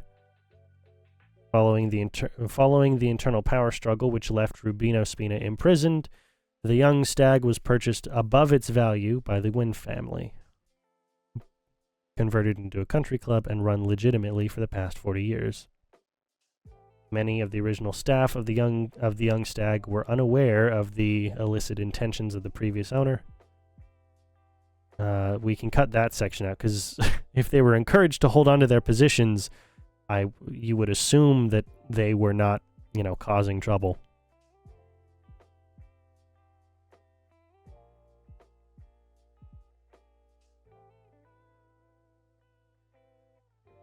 Had been. Okay, good. That works. That works. That cuts just enough off the side, Just enough off the side. Now, I'm going to go ahead and copy this grab PDF. We're going to copy the link. I'm going to open it in Google. You won't be able to see this because it's a different window, but I'm going to make sure that it works properly.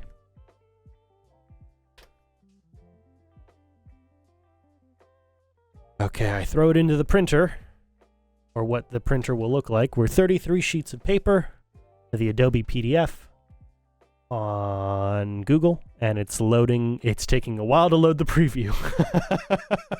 It's taking a long time to load the preview because it knows exactly how dense this already is. 33 pages, man. I don't know if this is designed for as many pages as I'm throwing at it, but I'm going to keep throwing at it. I'm going to do what I can. I'm going to throw as much of it as it can take, or much at it as it can take. Okay. Perfect. The formatting looks awesome. Looks awesome as a PDF. Oh, that's just perfect, man. Just absolutely perfect. Okay, good. Good. So that's everything we need. That actually takes up exactly as much space as we need. So down here, we're going to go ahead and copy. We're going to go ahead and copy this.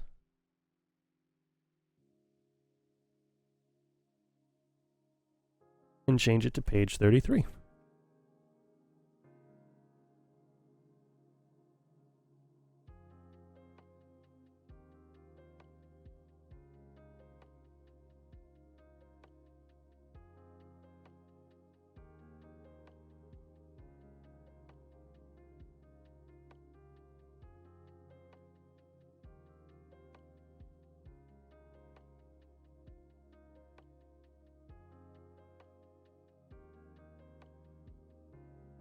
Okay. No, it is actually 33. I was making sure because at the bottom right here it says 32 pages out of 33. That's just because we haven't transitioned over to where it counts the next page yet. Because it counts page 32 there, and it doesn't count page 33 yet. Whatever. We're there. We're good. We're good. 33 pages. Awesome. Awesome. We're doing good. I'm very excited about this. Very excited. I'm very, very happy. And you know what? Looking at the time, I can't believe we've only got about 33 and a half minutes left for the stream today, because I've got stuff going on tonight. Family stuff going on tonight. I was not expecting us to have spent so much. It doesn't feel like it's been an hour and a half working on this, but it has. Yeah, about an hour and a half. I was going to say maybe an hour 45, but no, just about an hour and a half. Doesn't feel like it. Does not at all feel like it. But with that out of the way, now we need to come up with a new page. A new page. Yeah, see, now it counts 33. And this will be 34. We need a new page, and we need a new section for the table of contents. So let's see. What do we want to do? What do we want to do? Okay, we got the contents. Welcome to the city. That was all of chapter 1. Ooh, so we get to start chapter 2. Oh, wonderful. We get to start chapter 2. Oh, that's perfect. I've been waiting to start chapter 2 for a while. So chapter 1 uses what size?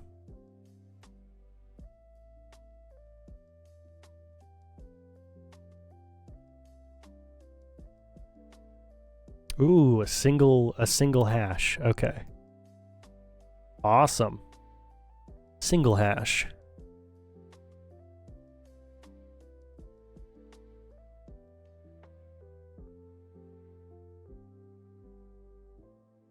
Okay, chapter 2 is going to be what?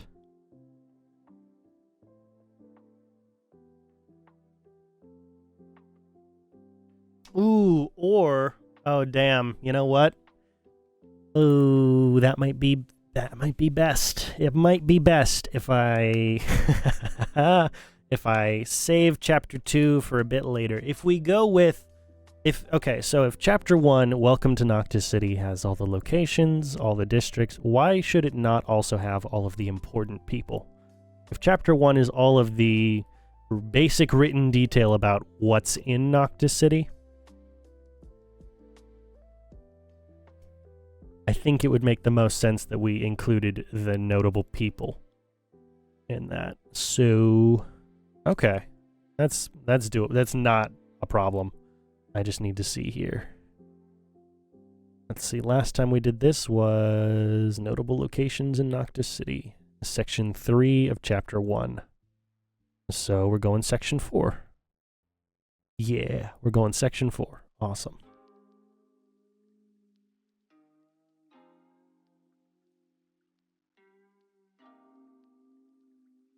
Which is going to use 3 hash. Okay.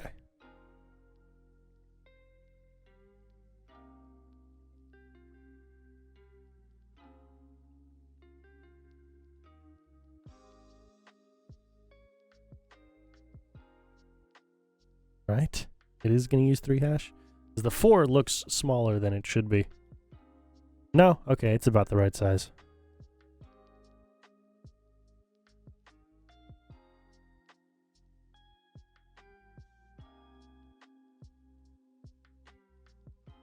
Citizens of Noctis City. Okay, yeah. So in this section, oh yeah, you can't see it because my camera's right there.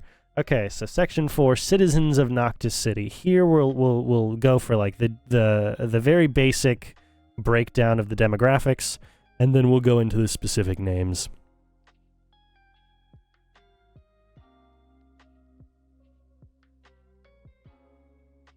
Yeah, okay. Okay, but what this means is that we do have, we do still have another section to add onto the table of contents. Starting at page 34. Okay, starting at page 34. Oh, duh. That takes me there. Instead of where I want to go, which is over here.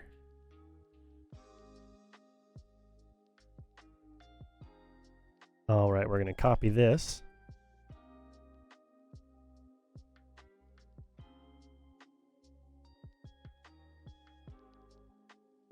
And replace it with page 34.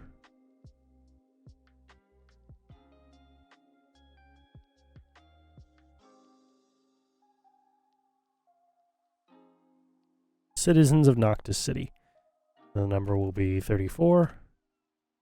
And the width over here, oh yeah, I don't know how well you guys can see that. So this section over here, width, describes specifically like how the distance between the title and where the number is going to line up. So we're going to go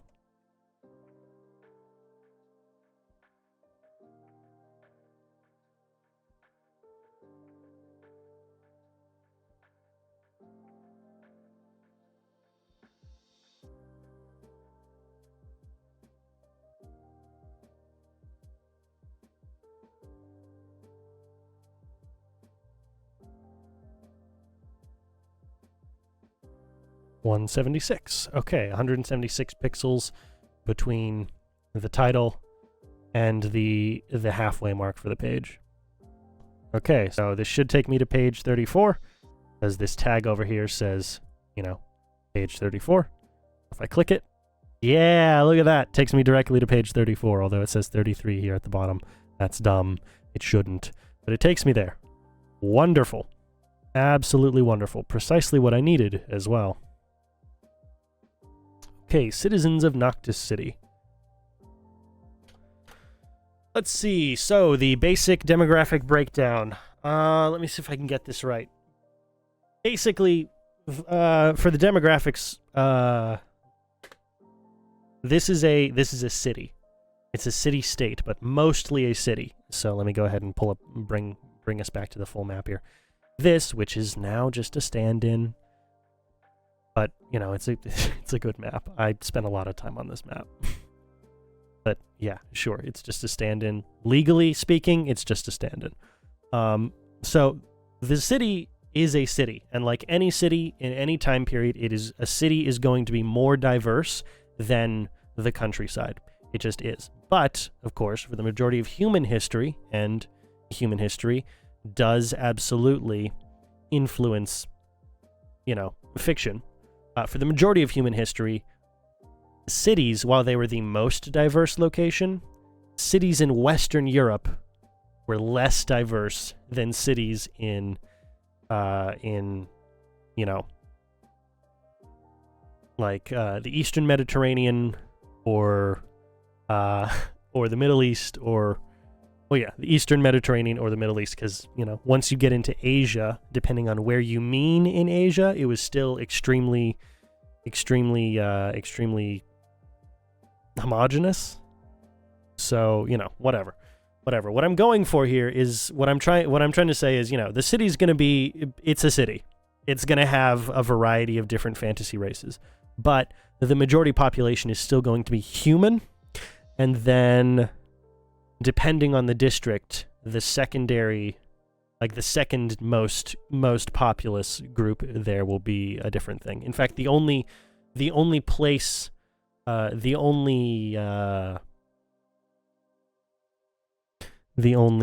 not district, but what am I trying to say? What am I trying to say here? It's in North End.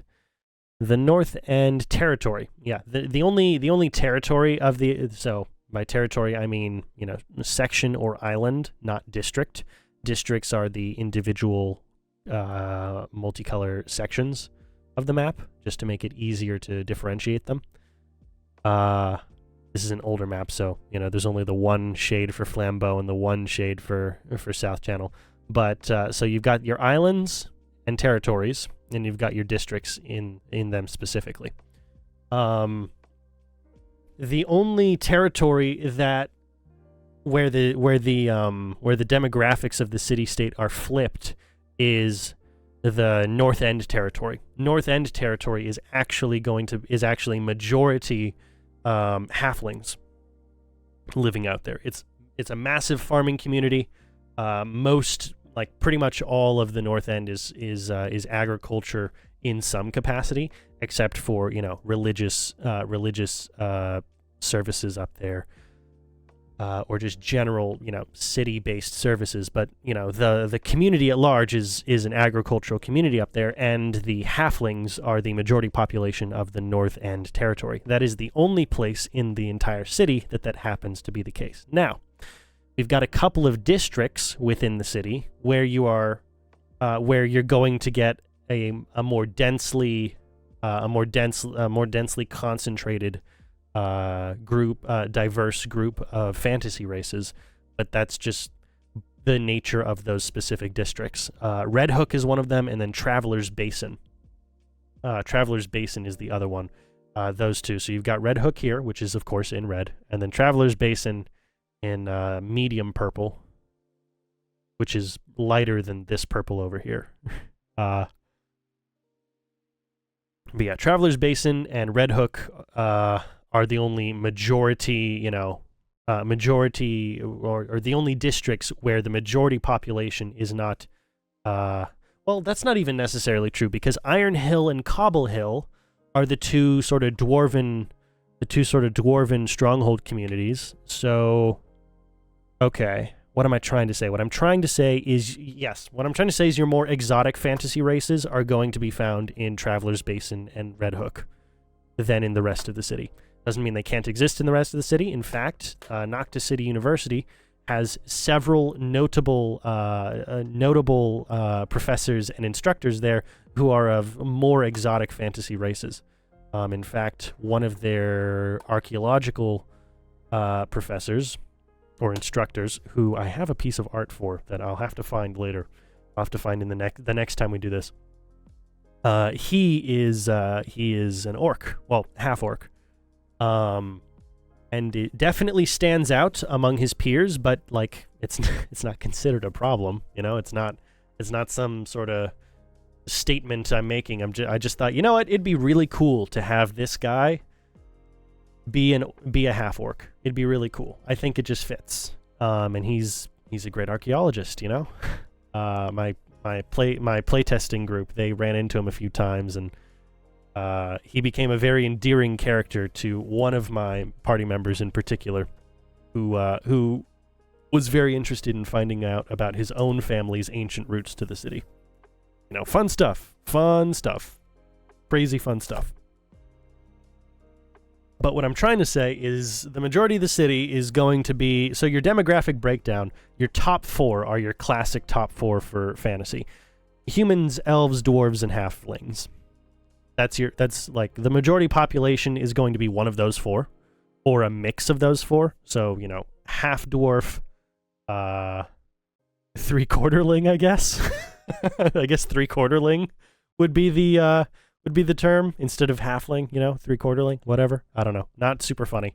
Half elves, which could also be half dwarfish, because that's possible in my fantasy realm. You can have half elf that is also half dwarf. I don't remember where I got that idea from. I do not claim that idea as my own at all. I probably got that idea from somewhere, but I don't know where. But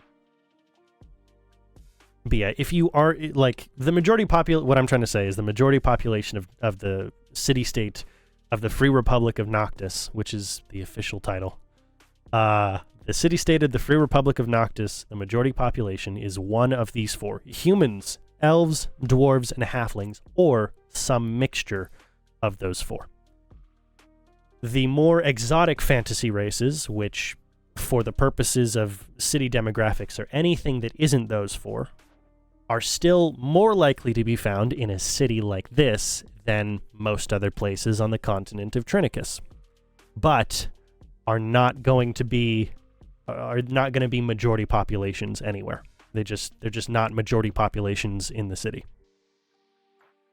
Their most densely populated sections are Red Hook and Traveler's Basin, largely due to the nature of how their families arrived here. They traveled here instead of really being born in the region, with the exception being, of course, you know, humans, as humans do, humans like to explore. So yes, all places in all fantasy realms are going to be, yeah, of course, humans came here. They were not originally from here. But that, at least in my fantasy, in the realm of Aspion, which is what I call it, which is why I named that Minecraft map Aspion. In the realm of Aspion, all humans like to explore.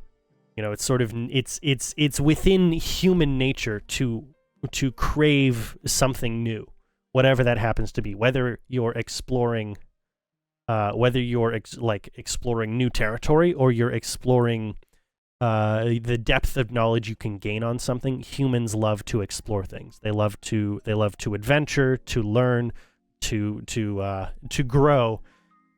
Especially given our relatively diminished lifespans in comparison to our fantasy contemporaries. So yeah, it's not really considered much of a, oh yeah, well, were you guys the native group that came from here? Because it's kind of just universally accepted for all humanity that no, Every human is not, you know, go back far enough and all of humanity is from somewhere other than where they currently are, if you go back far enough. And that's true in the real world as well. The Native American population, for instance, was not the first population of people to live here. There is the Clovis people. We don't know what they looked like. We know they existed because we found certain artifacts of theirs, but we don't know what they looked like. We don't know how they spoke, if they had any written records. We just know that they used to live. They used to live on the American continents before what we call Native Americans had arrived on the continent. So before the Bering Land Bridge, before, you know, a bunch of stuff, there was another group of humans that lived here. That's in no way, shape, or form making any statement about, you know, Native Americans in any way, shape, or form. I'm just saying every human is from somewhere other than where they end up. They just are. That if you really want to play that game and look far enough back and be a stickler for all those kinds of details, then yeah, every single human on planet Earth, if you go far enough back in their lineage, one, are all related to each other, but two, are all from somewhere else than where they ended up. That's just how it is.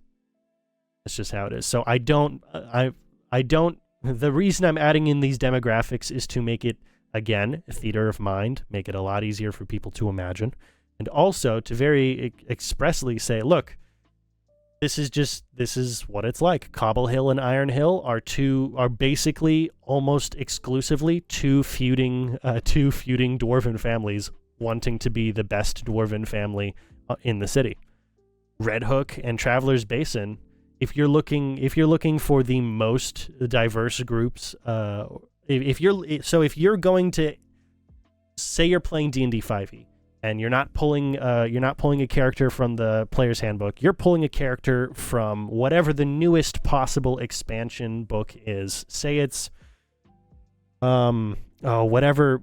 Say you're running something from campaign 3. You're running a custom race designed by Matt Mercer and crew from campaign 3 of Critical Role.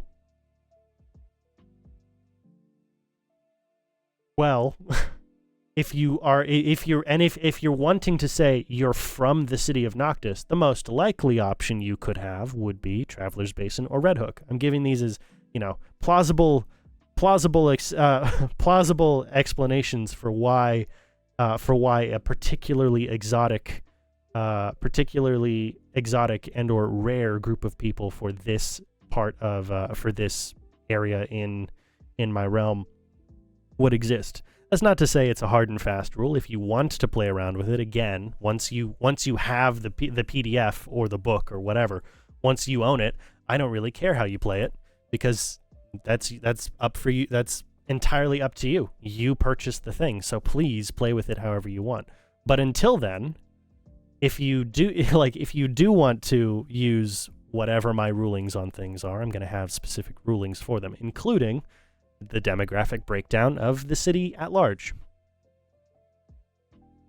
That was a long way back to the topic at hand, wasn't it? Anyway, citizens of Noctis City. Okay, I need to write a blurb about it first, don't I?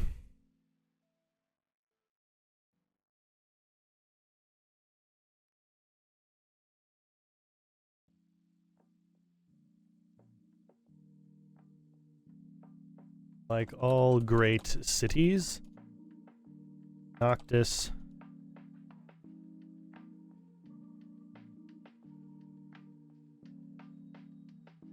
boasts a like all great cities, Noctis boasts a vibrant and lively citizenry with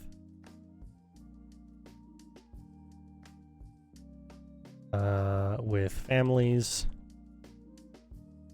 groups, and cloisters. Is that how cloisters? I want to make sure that's how cloisters is spelled.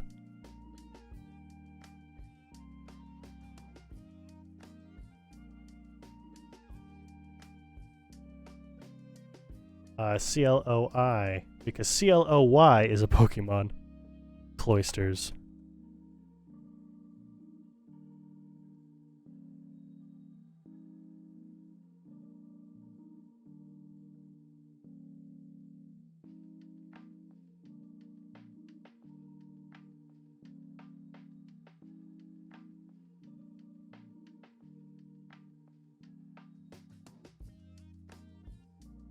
Okay, good. Good. I didn't mess it up a ton. Just the one time. Or 2 times, I guess. Okay. Like all great cities, Noctis boasts of a vibrant and lively citizenry with families, groups, and cloisters of all manner of sentient life across its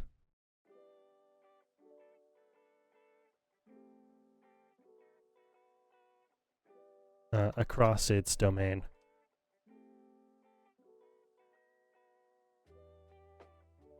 Across its domain. Whether, no matter how uncommon no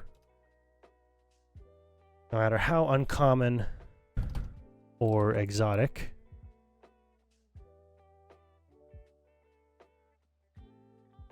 a people group may be, no matter how exotic or no matter how uncommon or exotic a people group may be in the realm, chances are that if you could find them anywhere, you'd find them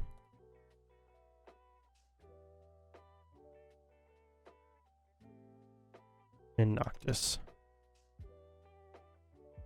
If you could find them anywhere, you'd find them in Noctis.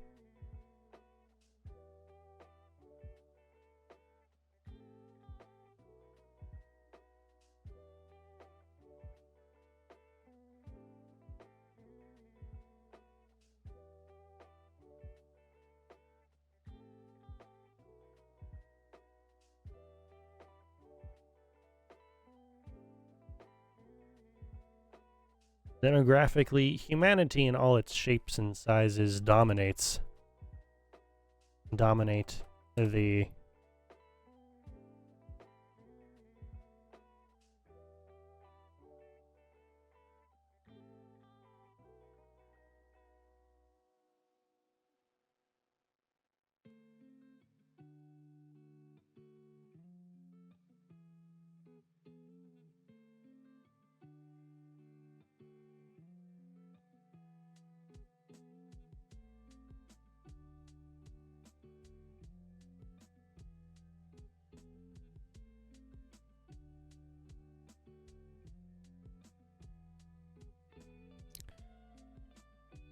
demographically, humanity in all its shapes and sizes dominate the vast reaches of the city-state, but are not as clear of a majority as one might expect.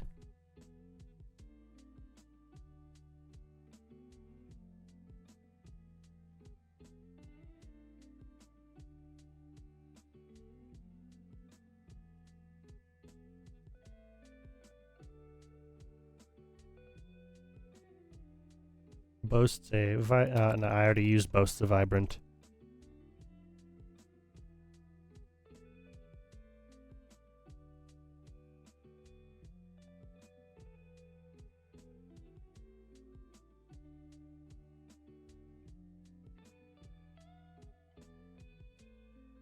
On the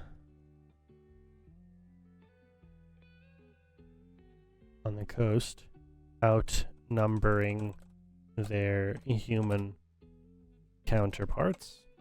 I believe I don't know if I had a specific number for this before, did I? Okay, farming community. Taking newest, most efficient farming tools. Let's see. There's the druids, but the druids could be anybody. That's That's more of a group. That's more of a job description than a specific, a specific species or ethnicity or whatever. I thought I wrote it somewhere. Yeah, more than any other... Okay, here it is. Halfling hearths. More than any other island or district on the city-state, the North End is home to halflings of all shapes, relative sizes, and lineage. Population of halflings in the North End is nearly 3 halflings to... There we go. That's what I was looking for. Nearly 3 to 1.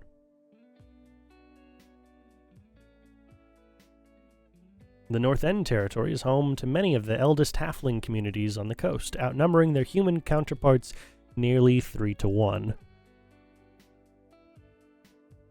And dominating the agricultural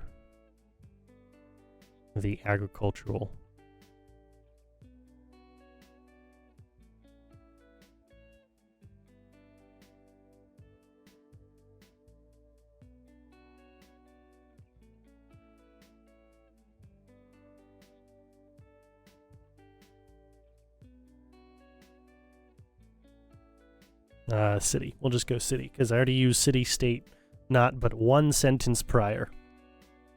So, don't want to... As best as I can, I don't want to use the same descriptor for Noctis twice in 2 sentences. If I can get, a sentence, maybe a couple sentences in between to sort of break it up a little bit, it just sounds better. Okay. No matter how uncommon or... Okay. Yeah. North End territory.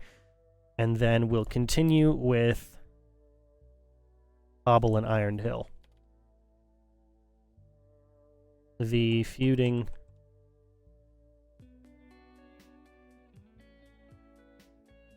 families. The feuding dwarven clans of Cobble and Iron Hill, of the Cobble and Iron Hill districts.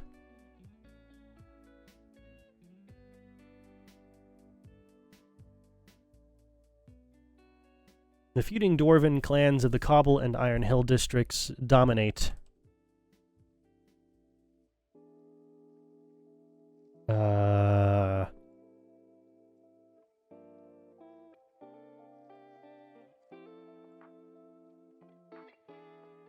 Oh, I use dominating up here. Dominating's not a very halfling term, is it?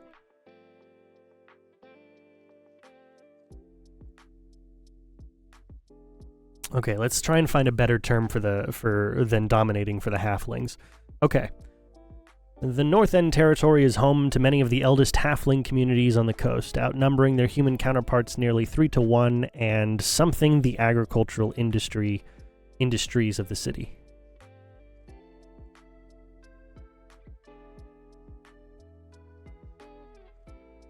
And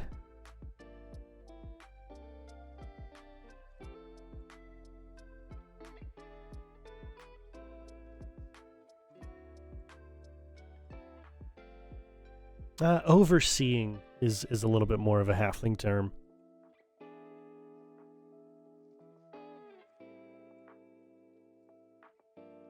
And overseeing the agricultural industry. Yeah, that's better. That's better. Dwarves definitely have more of a grimy, grungy sort of language to them. You dominate makes sense for a dwarven, as a dwarven word. It doesn't really work as an elven word or a halfling word, but it works as a dwarvish. It works as a human. It works as a bunch of other groups. Let's see. The feuding dwarven clans of the Cobble and Iron Hill districts dominate the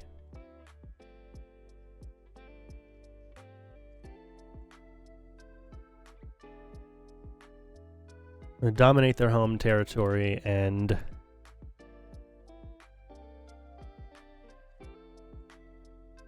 chosen industries of trade. Yeah. The feuding dwarven clans of the Cobble and Iron Hill districts dominate their home territory and chosen industries of trade.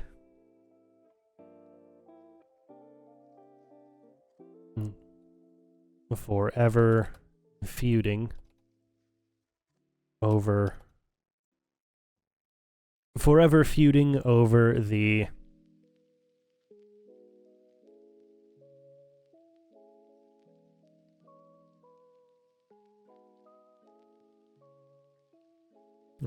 forever feuding over the honor of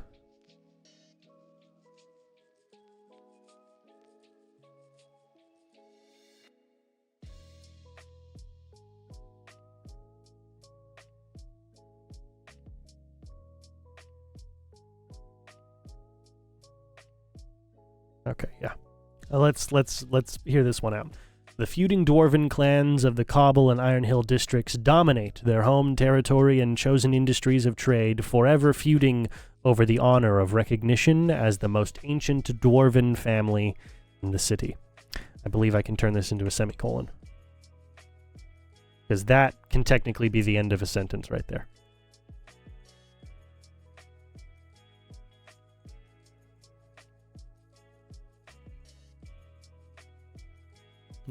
Yeah, okay. And then I've got a couple more things. There's Traveler's Basin, Red Hook, and then there's one more. I just recently wrote about it. Where did I write about it? I wrote about it. Yes, downtown. It's Vitruvian Park. Yes, Vitruvian Park in which district was it? Which district? Come on. Old Silverbark is in Vitruvian Park, but Old Silverbark and Vitruvian Park are where? Which... Oh, I guess I gotta find the map here. Okay. They are...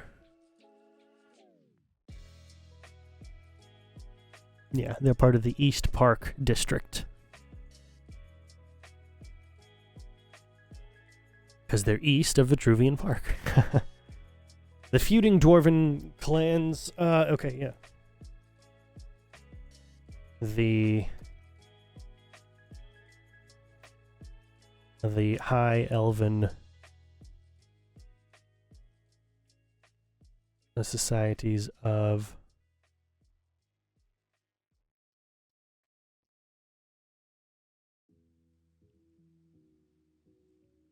I don't need to... Yeah, I don't need to put that as a name, as like a bolded name.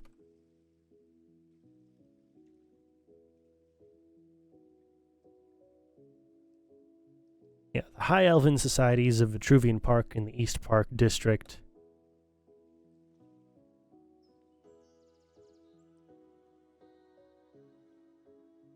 Are widely recognized as the first to tame a wild land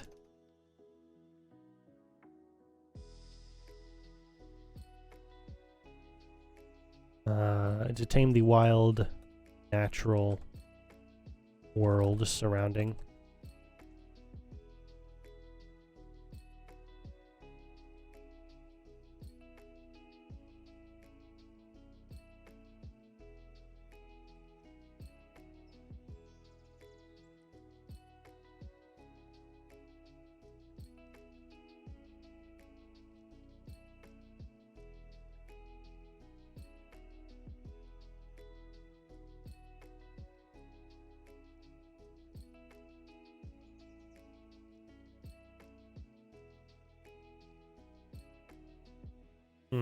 Okay.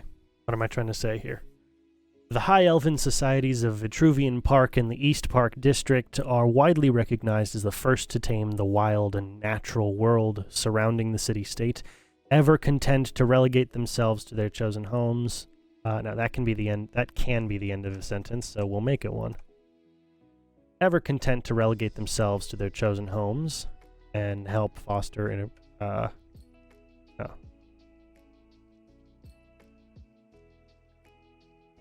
the elven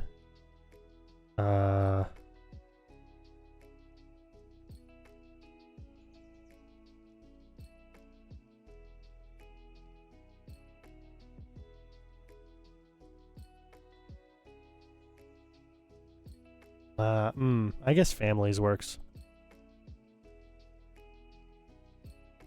Ever content to relegate themselves to their chosen home. Yeah, not homes, plural, home. The elven families insist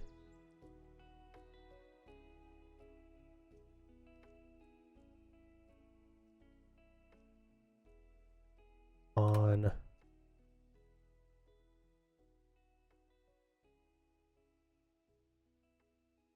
engaging with the rulers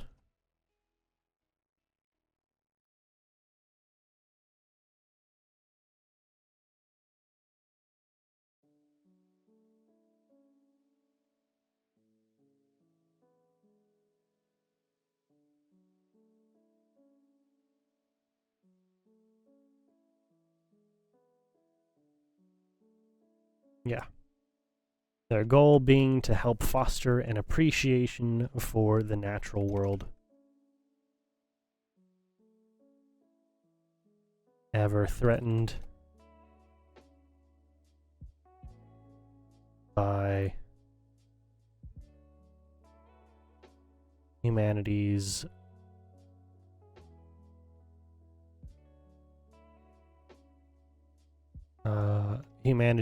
attraction to progress. Yeah. And then we've got the two other, we've got Red Hook and Traveler's Basin, and that will be all we need to do for this intro section to the citizens of Noctis City. Wow, already getting kind of dense. Already getting a little dense over here. And then the rest of the Citizens of Noctis City section is all going to be, specific individuals, which is wonderful because I've named like 95% of the people at various points throughout this this document already. It's wonderful. It's absolutely wonderful. I had to come up with some people specifically for locations, so it works. It works wonderfully, and it can be a very brief, this person does this. This person does this. This person lives here and does this. This person is a lord of whatever and comes from here. All that kind of stuff. But it's important. Remember, all of this as a campaign setting, all of the work I'm currently doing is designed specifically to make it easier for GMs to run this system. If they don't have time to come up with the name of a person who runs a tavern or the name of the tavern when they're setting up their session notes for the day,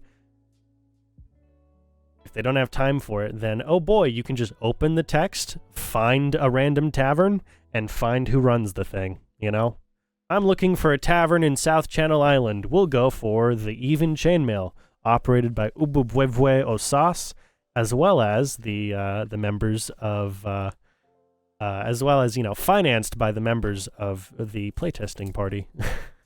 But Ububwevwe Osas, which is totally a reference to a very I wouldn't say niche, but an older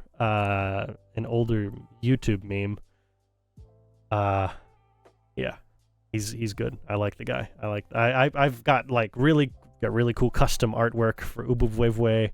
He was my, if my party had one character that they adored, one NPC they adored, it was Ububwevwe Osas. Their favorite. Their absolute favorite. I spent a lot of time practicing specifically a Ugandan voice for it, and it's kind of just escaped me at this point. It would take a long time for me to practice it because I wanted to get it right. I wanted to make it sound good, get it right. My goal was not to be, mean to anybody. My goal was to try and it's not hard. At the end of the day, it's not hard for someone to come up with an Irish character or a Scottish character or a generically Western European accent for one of their characters. It's really difficult for someone who speaks English natively to come up with any non-European voice for a character and have it not sound offensive. It's really difficult to do. But it was a lot of fun to figure out. The voice has basically escaped me at this point, but I'll definitely try it again at some point once I've had some practice. Okay. We'll go for another paragraph split. Yeah. So Traveler's Basin and Red Hook. Those are the last two that I need to describe. So let's go and find Traveler's Basin and Red Hook. We'll do Red Hook first, because it does actually show up first. Okay, Red Hook, here we are. Red Hook. Somewhere in here. Oh, no, up here. Duh. Red Hook is a neighborhood of brownstones, townhomes, and low-rise apartment buildings. People of all backgrounds have found Red Hook to be a welcoming, inclusive, and impeccably pleasant place to plant a family and cultivate a life. The many people groups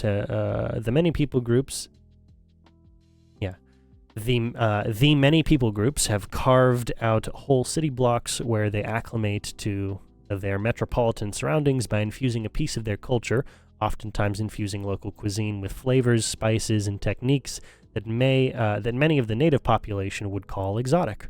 From the west side community of Latinium Minu to Doxa Laconia along Noctis River, there's as many little alcoves of culture across the length and breadth of Red Hook as you're likely to find in all of Aspian. Okay, that's a pretty solid little paragraph. We'll more or less clone that. So yeah, Red Hook is more or less just a more established version of Traveler's Basin. Traveler's Basin is, as the name suggests, a bunch of recent transplants to the city who are not, a bunch of recent transplants to the city are likely to live there first because it's where other recent transplants to the city end up living. Red Hook is a more established community, and then you've got, of course, all the other districts. Okay.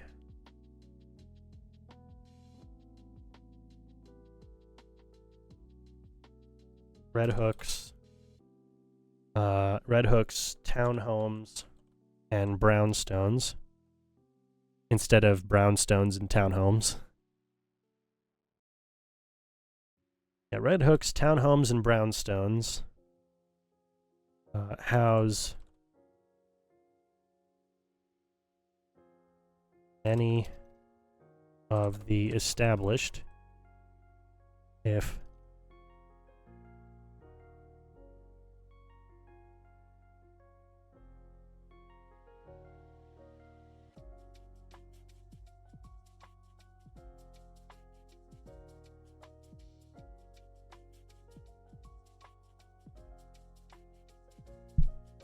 let's see. Red Hook is what I'm trying to. Okay, again, what I'm trying to say about Red Hook is that similar to how I guess New York City does have a district called Red Hook. I never really thought about that. I just thought the name was cool. So Red Hook, the concept of Red Hook for the purposes of Noctis City is this. It's you'll have all of, so like how New York has a significant portion of hyphenated American communities, like oh man, I'm like pulling from movies. You've got your Italian American community, your Irish American community, your Scottish American community, your whatever American community, whatever. You'll have that. Red Hook is basically, it's going to be like that. It's going to be your for lack of a better term, your hyphenated Noctin community.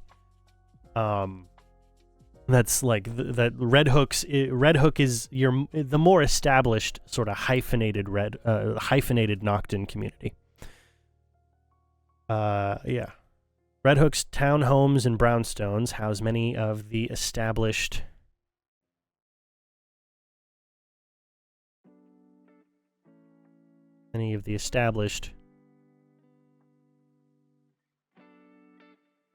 yet more recent the city-state. Into the city-state, often only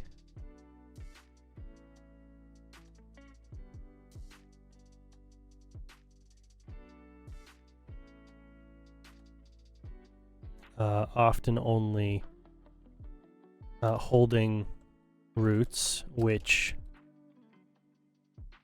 often only holding roots which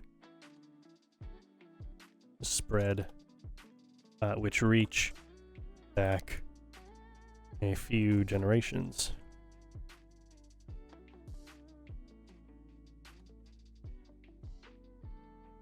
Regardless of origin.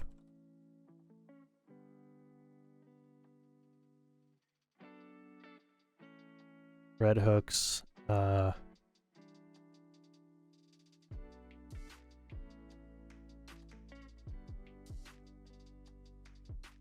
Hook citizenry boast the fullness of their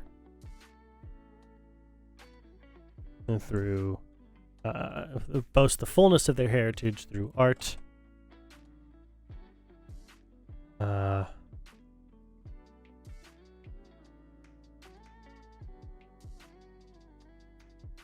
food, and fashion.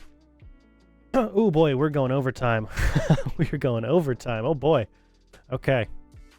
Red Hook's townhomes and brownstones house many of the established yet more recent transplants to the city-state, often holding roots which only reach back a few generations. Regardless of origin, Red Hook citizenry boast the fullness of their heritage through art, food, and fashion.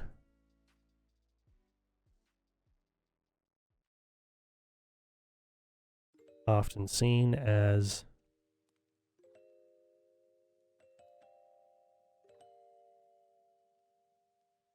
through art, food, and fashion, often recognized to be one of the most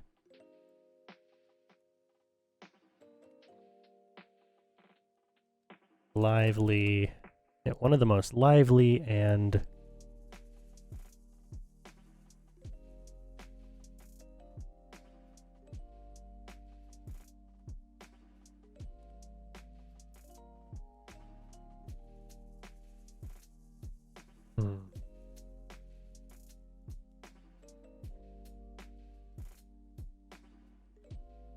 one of the most lively communities in the city. We'll leave it at that. And then the rest of the paragraph will be to Traveler's Basin.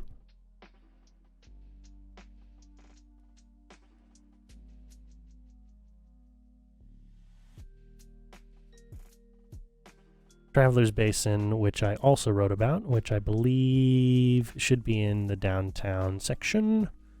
Traveler's Basin, yes, with 2 L's, right? With 2 L's? Yes, 2 L's, not 1 L.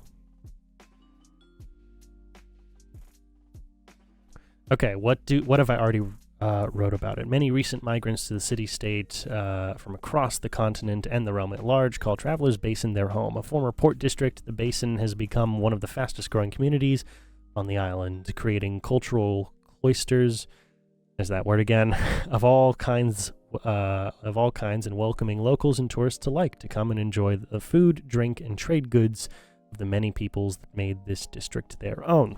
Okay. Travelers,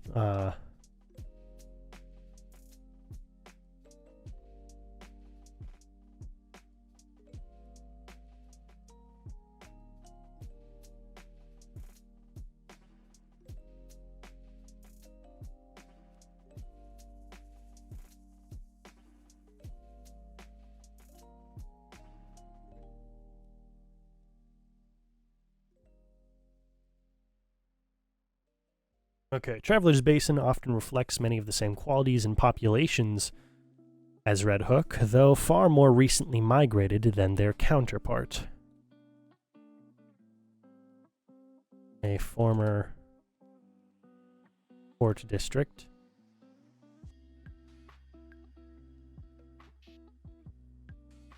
Then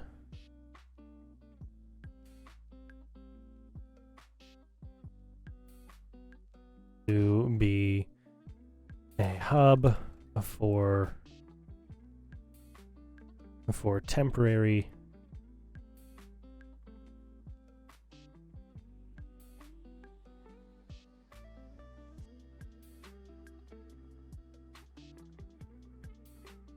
for temporary lodgings and semi-annual.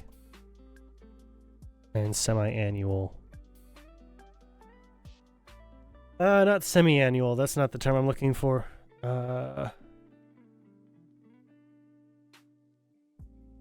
Travelers Basin continues to be a hub for temporary lodging and let's see.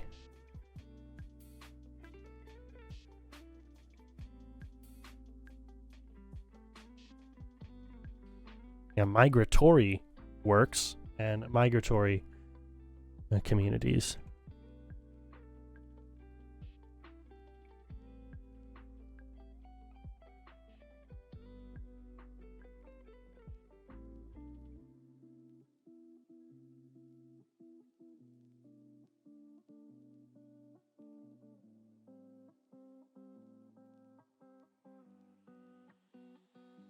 Okay, Red Hook. Okay, yeah. Let's go ahead and read this, the Travelers Basin stuff again. Travelers Basin often reflects many of the same qualities and populations as Red Hook, though far more recently migrated than their counterpart. A former port district, Travelers Basin continues to be a hub for temporary lodging,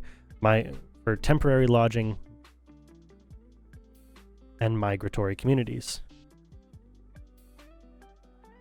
Ever interested in their next in the next step of their journeys.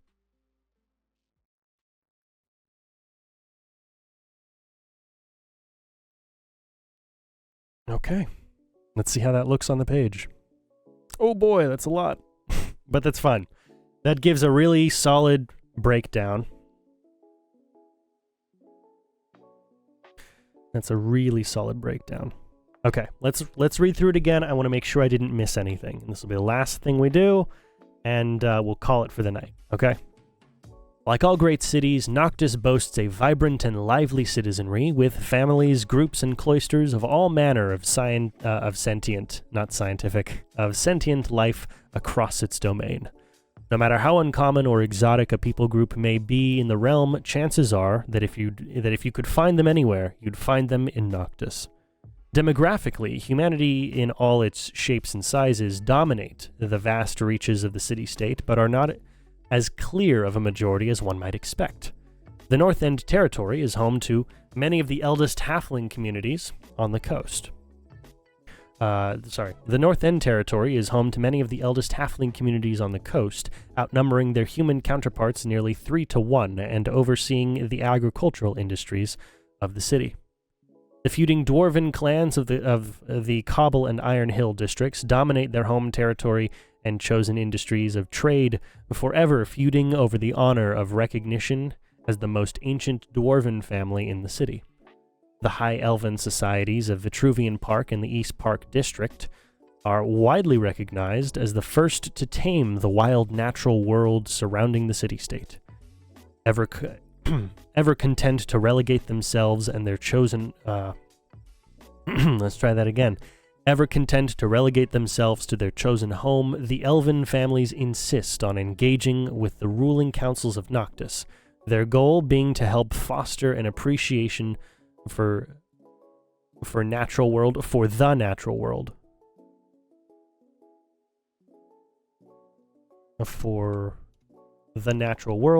ever threatened by humanity's attraction to progress. Yes. And the final paragraph. Red Hook's townhomes and brownstones house many of the established yet more recent transplants to the city-state, often only holding roots which reach back a few generations. Regardless of origin, Red Hook's citizenry boast the fullness of their heritage through art, food, and fashion, often recognized to be one of the most lively communities in the city. Travelers Basin often reflects many of the same qualities and populations as Red Hook, though far more recently migrated than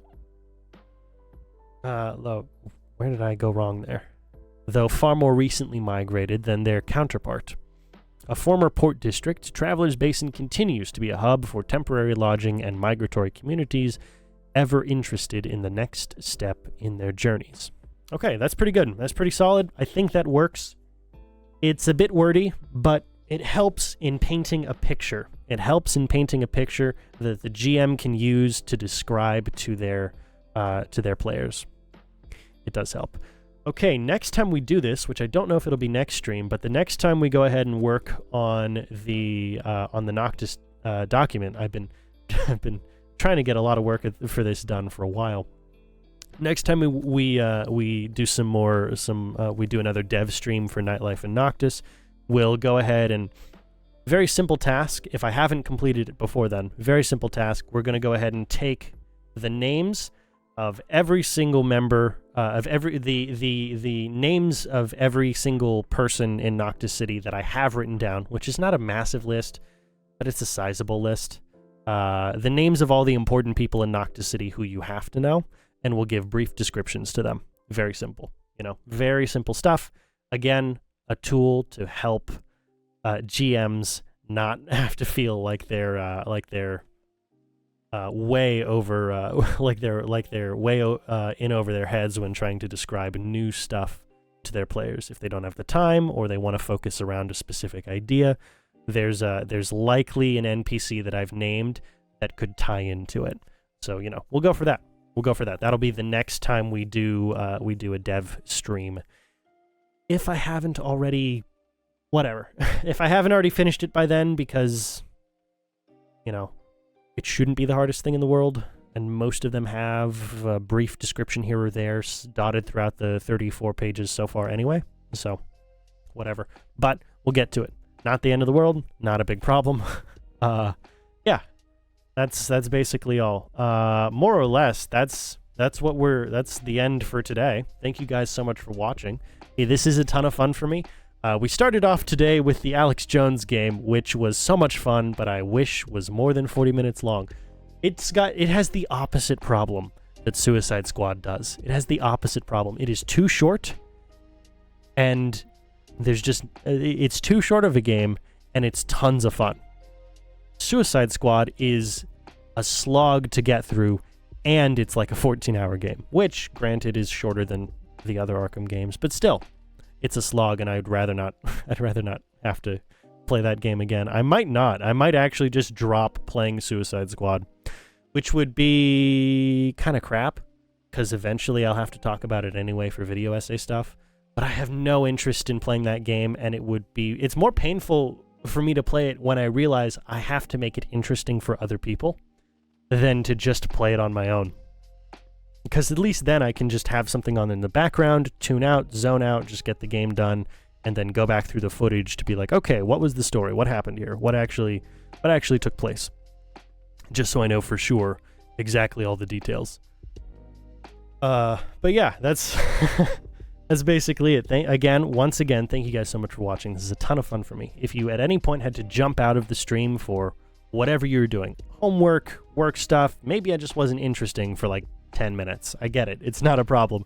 If you want to watch the rest of the stream, though, you can go to my second YouTube channel, youtube.com/@CN_games. It's my VOD channel. It's my highlight channel. It's my general gaming stuff.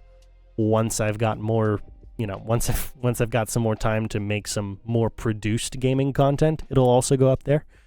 But other than that, you can also, of course, follow me here on Kick if you are watching live, which would be awesome. But if you are watching on the VOD, make sure that you go ahead and use the description to do everything, including subscribing to my main YouTube channel, youtube.com/ChristianNisus, which, if you are watching live, is spelled exactly the same way as the Kick channel. But again, if you're on the VOD, please just check the description. It's one of the first things you'll see in the description once you click the, I believe it's More button, whatever. As well as a bunch of other ways to support me if you feel like it. I would love for that to be the case. It's always been a goal of mine, but is entirely unnecessary. You do not feel obligated to hand me your money if you're not interested.